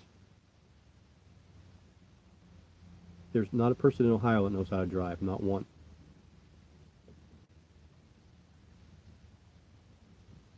I got to restart my mealworms. I usually do. I usually get about a year and a half out of a farm, um, and then I get to a point where I have so many of them, and then I forget to use them. That's the problem. Is they're pushed off the side. I forget to use them, and then I go over there and it's nothing but sheds on the top, and then grass all through it, and tons of mealworms running around, and then I'll try to clean them and separate them and feed them, and then I feed them to the geckos. The geckos love them.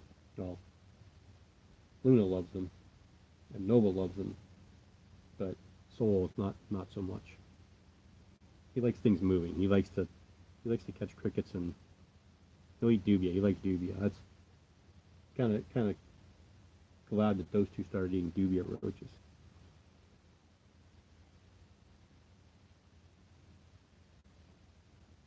Yeah, you just never know.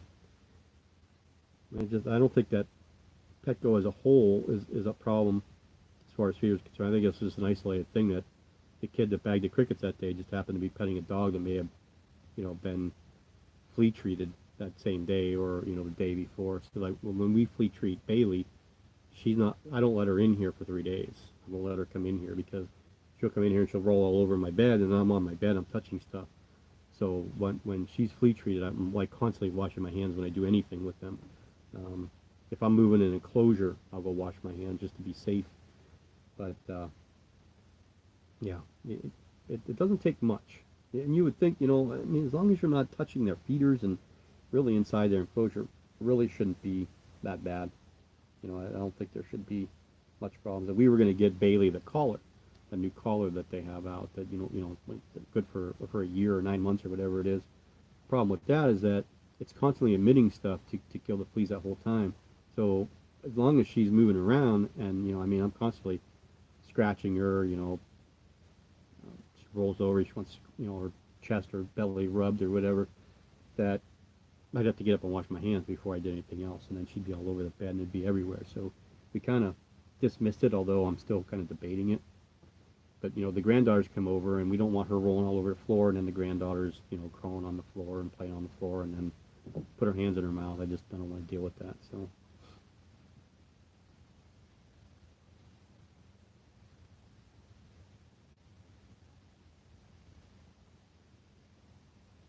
true, a giant striped tree bird eater. That's an interesting name. I'm going to guess that it's an Acanthoscurria geniculata, but I don't know where the tree comes in. This is what I don't like about common names. You just throw a bunch of names together and you have no idea what you think it is.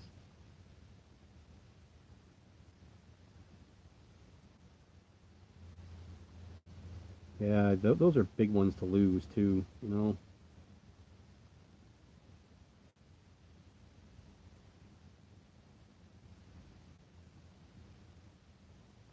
I try it. Not that I'm saying that I don't use them, because I do, and I've used crickets for every spider that's in here has eaten crickets at one point or another. It's uh it's just when you have a bad experience with that, I think you would eliminate that, whether it's the store or it's the crickets or both. But I think with those big dollar spiders, I think I'd be breeding roaches at home to feed them is what I would do. And even if you have a small collection and you breed roaches and you get to the point where you have so many of them, there's tons of people that'll buy them cheaper. You can give them away. So a lot of people are afraid to start a colony because they don't want them to get out in their house. But red runners can't climb plastic, so you should be perfectly fine. Doing it. It's the matter of what do I do with them when I got thousands of them. That's people have that problem. Amy sent me, I don't know, a couple packages of roaches because she just got so many of them, and I needed some, so she just sent them. I paid for shipping, and she sent me 100 or 150 or whatever.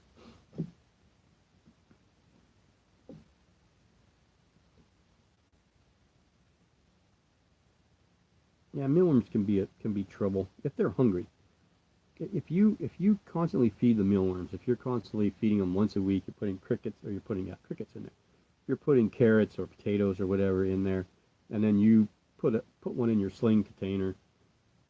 Generally, it's going to bury itself. It's not going to want to come up and eat because it's been eating for a while. But the only time that you're going to have a problem is if your sling is molting. Generally, a healthy spider is not going to get killed by a mealworm or even a cricket. A molting spider, an unhealthy spider that can't move, yeah, I would be a little bit more leery about stuff like that. But people talk about how, you know, they've seen isopods gang up and kill a tarantula. I just can't buy it. And again, unless the tarantula was sick and weak. I know the Porcella scaberas, I think they are scabellas or whatever, that one species, they are protein high, so they do like their protein. They'll go and find decayed and dead matter like crickets or spiders or whatever. They're dead, they will eat them. But if you only have a certain amount in your enclosures and you put something in there for them every now and then, they will be perfectly fine. They're not going to try and hunt down your spider. And a healthy spider is not going to get over inundated by a handful of isopods or crickets.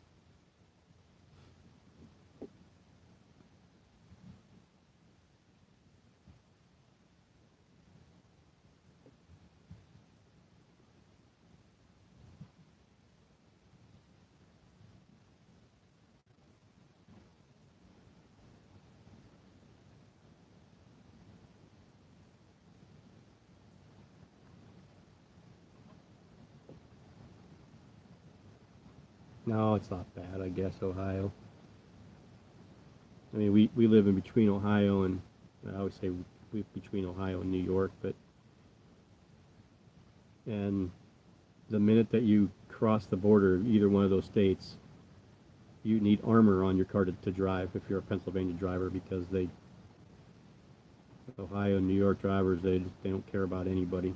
They're crazy, crazy. Spent a lot of time in Ohio going to baseball tournaments with Alex and some softball tournaments with Haley, and we couldn't wait to get out of it because, even small little cities that, it's not like Cleveland or Pittsburgh like it isn't, down lower Pittsburgh where it's hard to drive through. Cleveland or Dayton, places like that in Ohio, that's nuts. These are small little cities outside of Cleveland that just crazy, crazy drivers. I did super worms one time, and I didn't have patience for them. Trying to separate them because they shouldn't pupate if they're together. If they can find a spot where they're not being touched by another worm at any time, they will pupate. But super worms need to be basically in their own space. So you buy. The way I did it was I bought tackle box inserts for fishing that had the little plastic containers that have the different slots.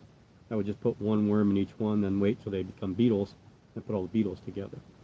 So I went through that one time, and I think I ended up with like 30 or 40 beetles. I'm looking up there because that's where they were.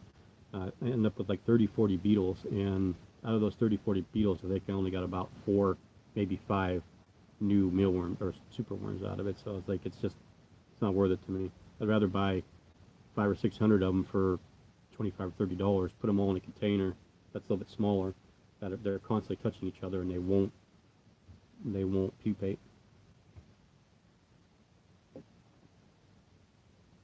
Yes, crickets will bite.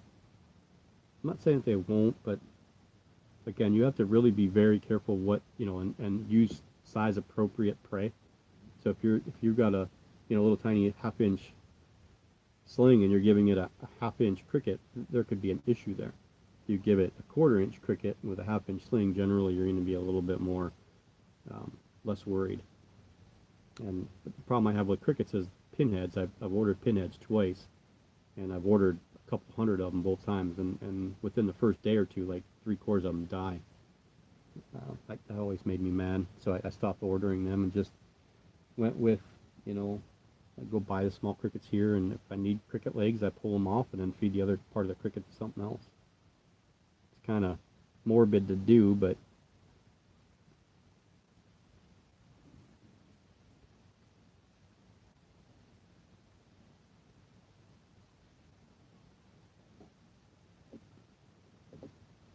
yeah, see, you call it pop in Ohio, see? It's pop in the cool place, and now I'm saying Ohio's cool. Maybe I need to rethink that. I barely in Massachusetts. Just over the Massachusetts border, actually. I had to go there once to fill out some unemployment paperwork. It's just kind of weird. It's hard to explain it, but yeah. But I've never really gone through, Massachusetts itself. Just over the border, and it was a small little town, so it wasn't anything big. They're not hard to breed, but it seems like you need a lot more beetles than what you would for mealworms to produce more baby superworms. I don't know why that is, but again, I only tried it once, and to me it wasn't worth it. They just took up too much space. I had like 8 stacks of those things with worms in them, so each one of them probably had like 20 worms in it, and like I said, I ended up with like 40 beetles or so out of all those that pupated and made it, and then they just didn't really produce. But when I do the mealworms go crazy,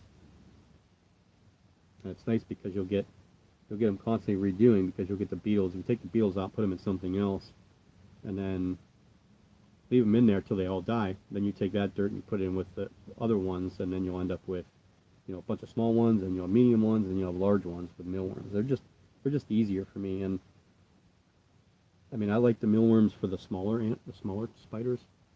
I do like using the superworms for like the GBB and some of my bigger females. If I want to film, especially filming with superworms, the takedowns being filmed with superworms are much easier than filming any other feeder, unless you're tongue feeding.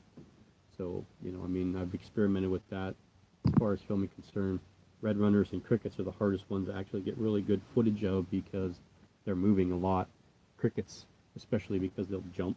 I've had crickets jump as a tarantula trying to get them and then jump. Who was it the other day? Ornithopterus tibialis, I think it was. That I gave her 2 crickets and she caught one right away. No, she had mealworms. It wasn't her.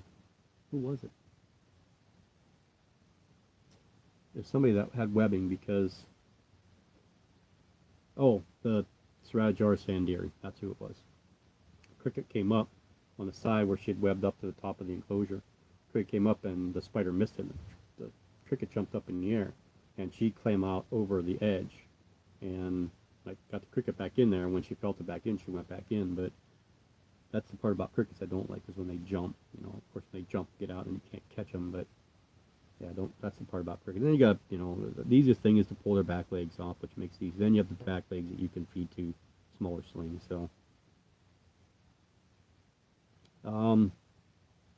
what temperatures at night? It's here. It's, I would say, between 68 and 72 Fahrenheit, of course. So yeah, they don't get warm. I don't keep them warm at night. I don't like to be warm when I sleep, so I like to be a little bit cooler, and they're all with me. So that's part of the reason why mine take a little bit longer to grow than other people's, because I don't really overheat them. Of course, the warmer that you make them, they metabolize quicker, so they'll eat more often.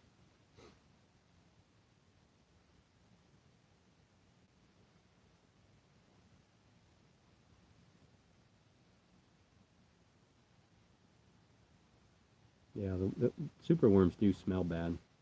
Crickets don't smell good either. I wish that we could feed locusts like you guys do over there. I know UK, it's big in the UK, going to the store and buying a box of locusts, which to me they're just grasshoppers over here. But I thought about getting, catching a handful of them, wild ones, and then trying to breed them and see what happened, and then take the second or third breeding of them and start using those as feeders. But that seems like an awful lot of work that I don't have the time or room for.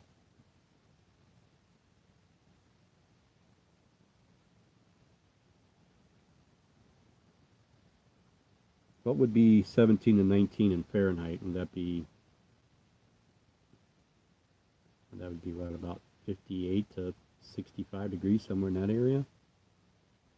You gotta remember that just because you think about, let's just take a Theraposa blondie, you slap that in the middle of Brazil, and us from a different country, we always look at Brazil as hot, warm, muggy, but it's not always that way. Now, they have cool nights there too, and a lot of these spiders will dig down during the day when it's 85, 90, 95 degrees. They dig down to a point where the underneath where they're at is actually only like 70 degrees or maybe even 65 degrees, where it's cooler underground. That's why they go under there. They don't want to be out in that extreme heat. So they come up at night. That's why they feed at night. It's cooler, more bugs out.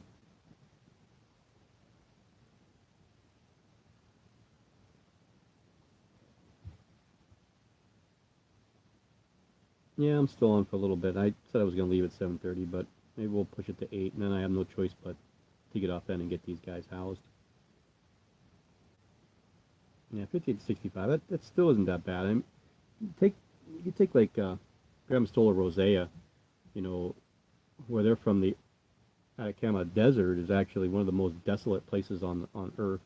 Gets very, very little rainfall, and a lot of them, it snows in a lot of places where they're at, so they burrow underneath and they live under the snow. So yeah, I mean, you really have to do a little bit of research on not just the country that they're from, because again, let's just take Theraposa blondie again. They're not all over Brazil. They may be in just a spot of Brazil that you need to really find out exactly what's like in that one little section. And that's what I want to try and do with these Pteronachilus marinus, these different locales. Is not that I think the temperatures and the weather is going to be much difference between some of these places like Tanzania and Zimbabwe and Botswana and what else we got down there? Well, South Africa, of course. So I don't think there's going to be much of a difference in temperature-wise. There may be terrain-wise, but just finding out exactly where, like Macuma, being in what Tanzania is what we figured, what you said earlier, right? Um, that's Mikumi Park in Tanzania. So, it may be 5 degrees warmer there on average than it is in Botswana, where another one of the Terranakilus may be from. So, not that that's going to change things here, because I'm not going to keep different temperature gradients, but I like whatever, they all get the same, whether they're from the rainforest of Brazil or they're from, like my Poecilotheria satusca from that high mountain region. She loves the winter. She's more active in this cool temperature. She eats more in the winter. She's more active in the winter. I see her more in the winter, spring and late fall. In the summertime, I don't see her. She like hides because it's just too damn warm for her. So I try to find her a low, cool spot in a dark spot and put her there and just leave her alone. So it's almost like summertime, she wants to brumate. She wants to it's just too damn warm for her. And I think a lot of the Pamphobedias should be that way too, that they want to be a little bit cooler than actually warmer. Megaphoboma, the Misamasalis, they tend to like a little bit cooler temperatures than warmer. I'm not sure about the Robustum. I mean, they're from Colombia, so I would think they might like it a little bit warmer. But again, it's where they're from in Colombia. Think about Chile. On one side, you have the Pacific Ocean where it might be a little bit warm, and then you have the Andes Mountains that goes down through there, right? And on the other side, it's going to be cool because all that warm air comes up over, and then it cools down on the other side. So knowing exactly where they're from really can help determine on what you want. And like I said before, when people specialize in something, you can really set up your environment to specialize, like avicularia. Even though they're from a lot of different places, you could pretty much get a temperature gradient that you like.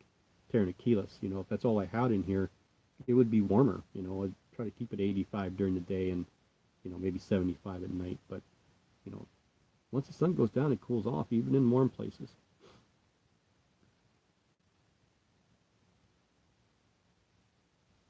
I haven't done giant hissers. Maybe Shanti will send me some, and I'll try to do giant hissers this year, but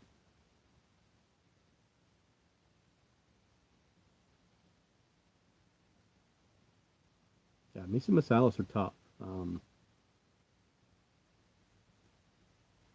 They just like things that are cooler, like your Ecuadorian, the Ecuadorian Pamphobedius that like things a little bit cooler too, right? It would be your like CF Antonaeus and the Mashala, I think, are from Ecuador.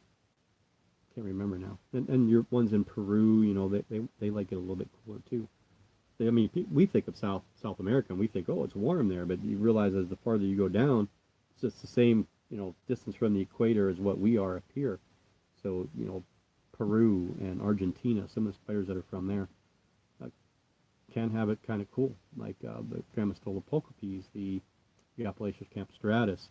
Those species can be, kept a little bit cooler than what you would think. Again, they're not going to suffer. They may not eat as much. They may not grow as quickly, but you can increase their temperatures. But I still think trying to somewhat replicate the best temperature gradient that you can for all of the ones that you have in one space is the best thing that you could do. If you get a space heater, try and keep it 75 to 80 degrees.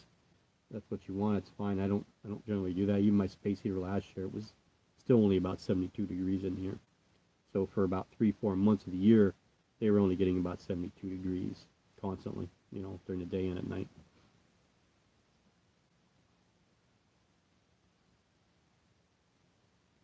I'll see you later, Tarantula Noob. If I ever bought a tea, when you got it, suspect it's a different species. No, not yet. I have not. I've been very fortunate with who I deal with. Never question anything that I have. The only one that I'm not 100% positive on is the Cereopagabus paganus, which I got at an expo here. It was just labeled as the Thai zebra, but it had paganus written on the side. But paganus and Von Worthy and the Longipes all really look similar, so you really have a hard time distinguishing. But as far as, if I bought a Chilobrachys fimbriatus, that's what I got. I mean, I've yet to question anything other than the one I got at Expo. That's the bad part about, buying some of the like especially that genus, the Cereopagabus with the Paganus and the Longipes and the Longworthy. They're all those are the snack spiders, as you call the Cambodia spiders, right? The ones over there you see people are deep frying and selling on the street, edible spiders they call them. So the kids are going out in the jungle and just grabbing these things by the handfuls and then bringing them in and eating them. So I'm not 100% positive what that one is, but it's not. I know it's one of those three species. It's just which one I don't know.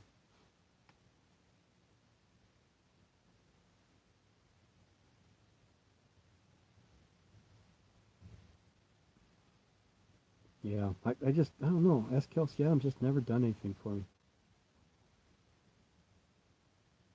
It's one of those things. I guess I just never really had the interest in them. I mean, I've had some H Max, but they just didn't do it for me either. People just love them, you know. People are fixated on both of those species and just adore them. Just something I just never particularly cared for.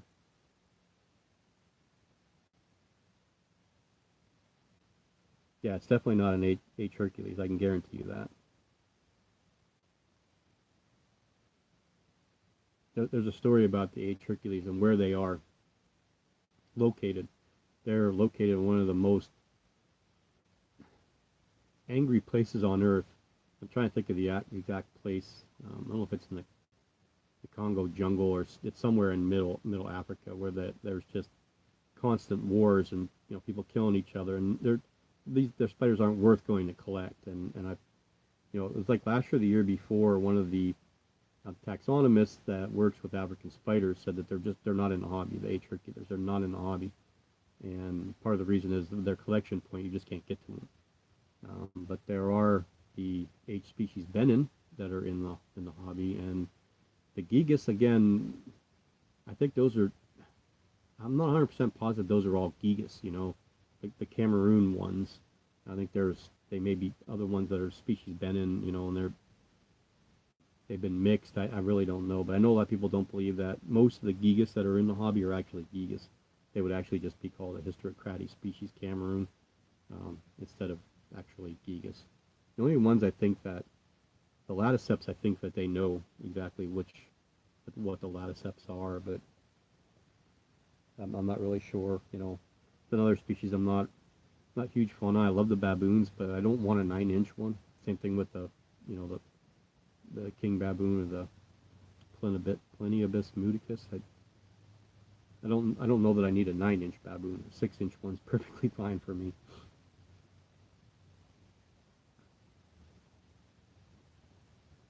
Yes, even huge spiders move quick.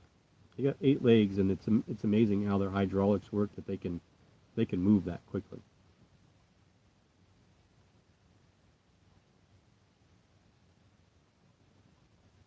Yeah, talk to you later, Trace. Yeah, I'm gonna go here in about 8 minutes. We're gonna kill this right at 8 o'clock, and so I can get these guys housed. I gotta get these guys housed. I need to see how big they are, and hopefully none of them run up my arm and under my sleeve so I lose them. I'm not really quite sure. The H. Hercules, I mean, there's myths, but again, I don't think anybody really knows for sure. I mean, I know that, the Hysterocrates hobby form, Gigas, can get up to 9 inches as a female, but yeah, you just got here and I'm getting ready to go. Everyone's getting ready. I think I started this, where are we at? 2 hours and 14 minutes ago.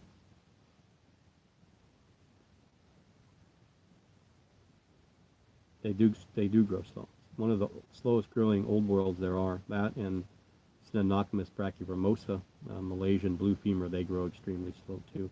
The Mycolobrachys species Cancrochon's taken forever to grow. So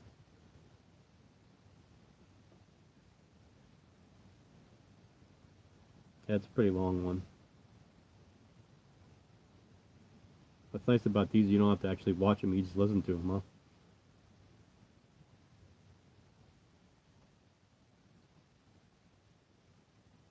I've got a couple spiders, I swear, that when they molt, they actually shrink and not grow.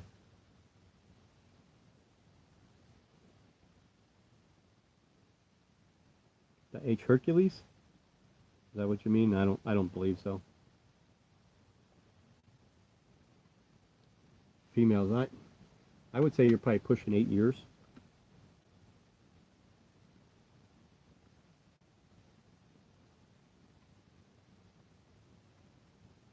To fully mature. That again, that's just an educated guess. I'm pretty sure that's probably right around the range. They do, you know, think of them like brachypelmas. It takes about 5 to 8 years for a female to mature to the point where she can breed. Sometimes even longer. Again, that all depends on the environment that you're keeping them in, how warm, how often they're feeding, which translates to how often they're molting. But it seems like the P. muticus don't eat as well either because they're underground so far, and you really got to keep their enclosure, their burrow open to feed them. Because if they close it off, you put something up top, they just don't know it's there. So you really got to make sure that when you feed them, the food gets down there. Yeah, pseudohapalopus. Yeah, it seems I don't have one, and I don't have one for that simple reason. Um, I don't have the time and patience for that. If if my Homoioma chilensis is gravid, she lays, eggs sac, I'm gonna, there's gonna be a bunch of those little ones that take a couple years to get to a 1 inch point. So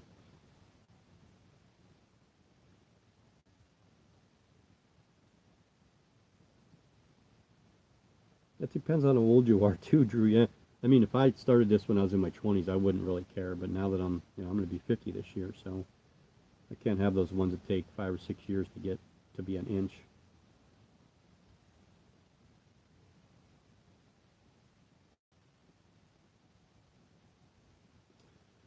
Length of life for the P. muticus, I'm not really sure. My female only made it to 2.5 inches, I think, when she died. Um, yeah, they may live, 12 to 15 years, maybe. I don't know if they would live, 20, 25 years like Brachypelma or Faunopelma would, but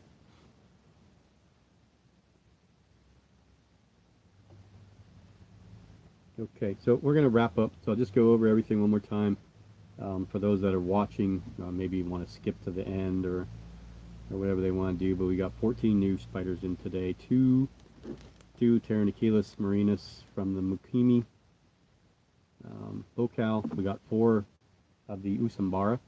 For the experiment that I'm doing, they'll each be fed a different feeder for 1 whole year, and then we'll revisit it next year if we want to continue that, or if we want to flop them and change what they're eating.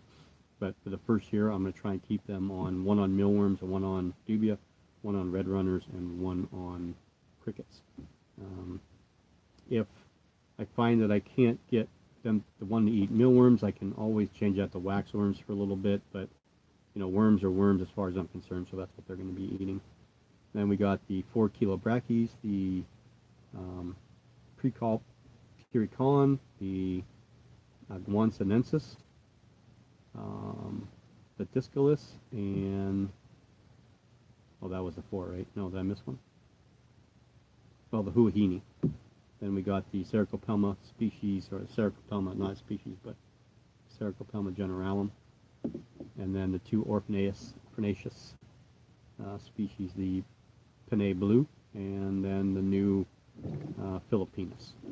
So that's what we got, and that's what I need to house, and that's why I need to call it a day, so I can get that done, so I can go to sleep, and then wake up tomorrow morning, and hopefully everybody's doing okay that gets their new homes. And I can imagine 3/4 inch in a couple of years. Yeah, they grow very, very slow, crazy slow. So yeah, so anybody that's watching this at a later time, thanks for watching. For you guys that tuned in today, I appreciate you guys hanging out, and we'll try and do another one in maybe another week and a half or so. But I gotta do some videos. We gotta get some actual hard videos up on the channel, so that people aren't lynching me because they're saying I'm behind on videos. Kind of funny. I was doing so many videos for a long time, and people are saying I was doing too many. Now they're saying I'm not doing enough. So can't please everybody, right? So yeah, we'll do an update with these ones, and we'll do a small update with the Simultaneous Poker. See if the Omothymus chiote will be ready to eat pretty soon. Um, we'll check up on the Acanthoscuria, not Acanthoscuria, Nandu Colorado velocis. I have a funny feeling she's going to drop her egg sac too, just so, because I'm going to have two at one time. That's just the thing that she would do. So I'll let you guys know how all that goes. We're going to rehouse her into a different enclosure, and we have A. calcodes, the D. penaloris, the Homoioma species blue, and there's one more over there that needs to be rehoused too, I think. The only one staying in the shoebox is going to be the Brachypelma sabulosum mature male. So look forward to all that stuff coming up in the next handful of weeks. And in March, we're going to get back into the collection country by country tour. So we'll try to do one video a week for one country so that we can get through that and then get to Africa, because everyone's looking forward to Africa now. Even though I might do Africa last because they're so small. So we'll see you guys all later, and have a great night.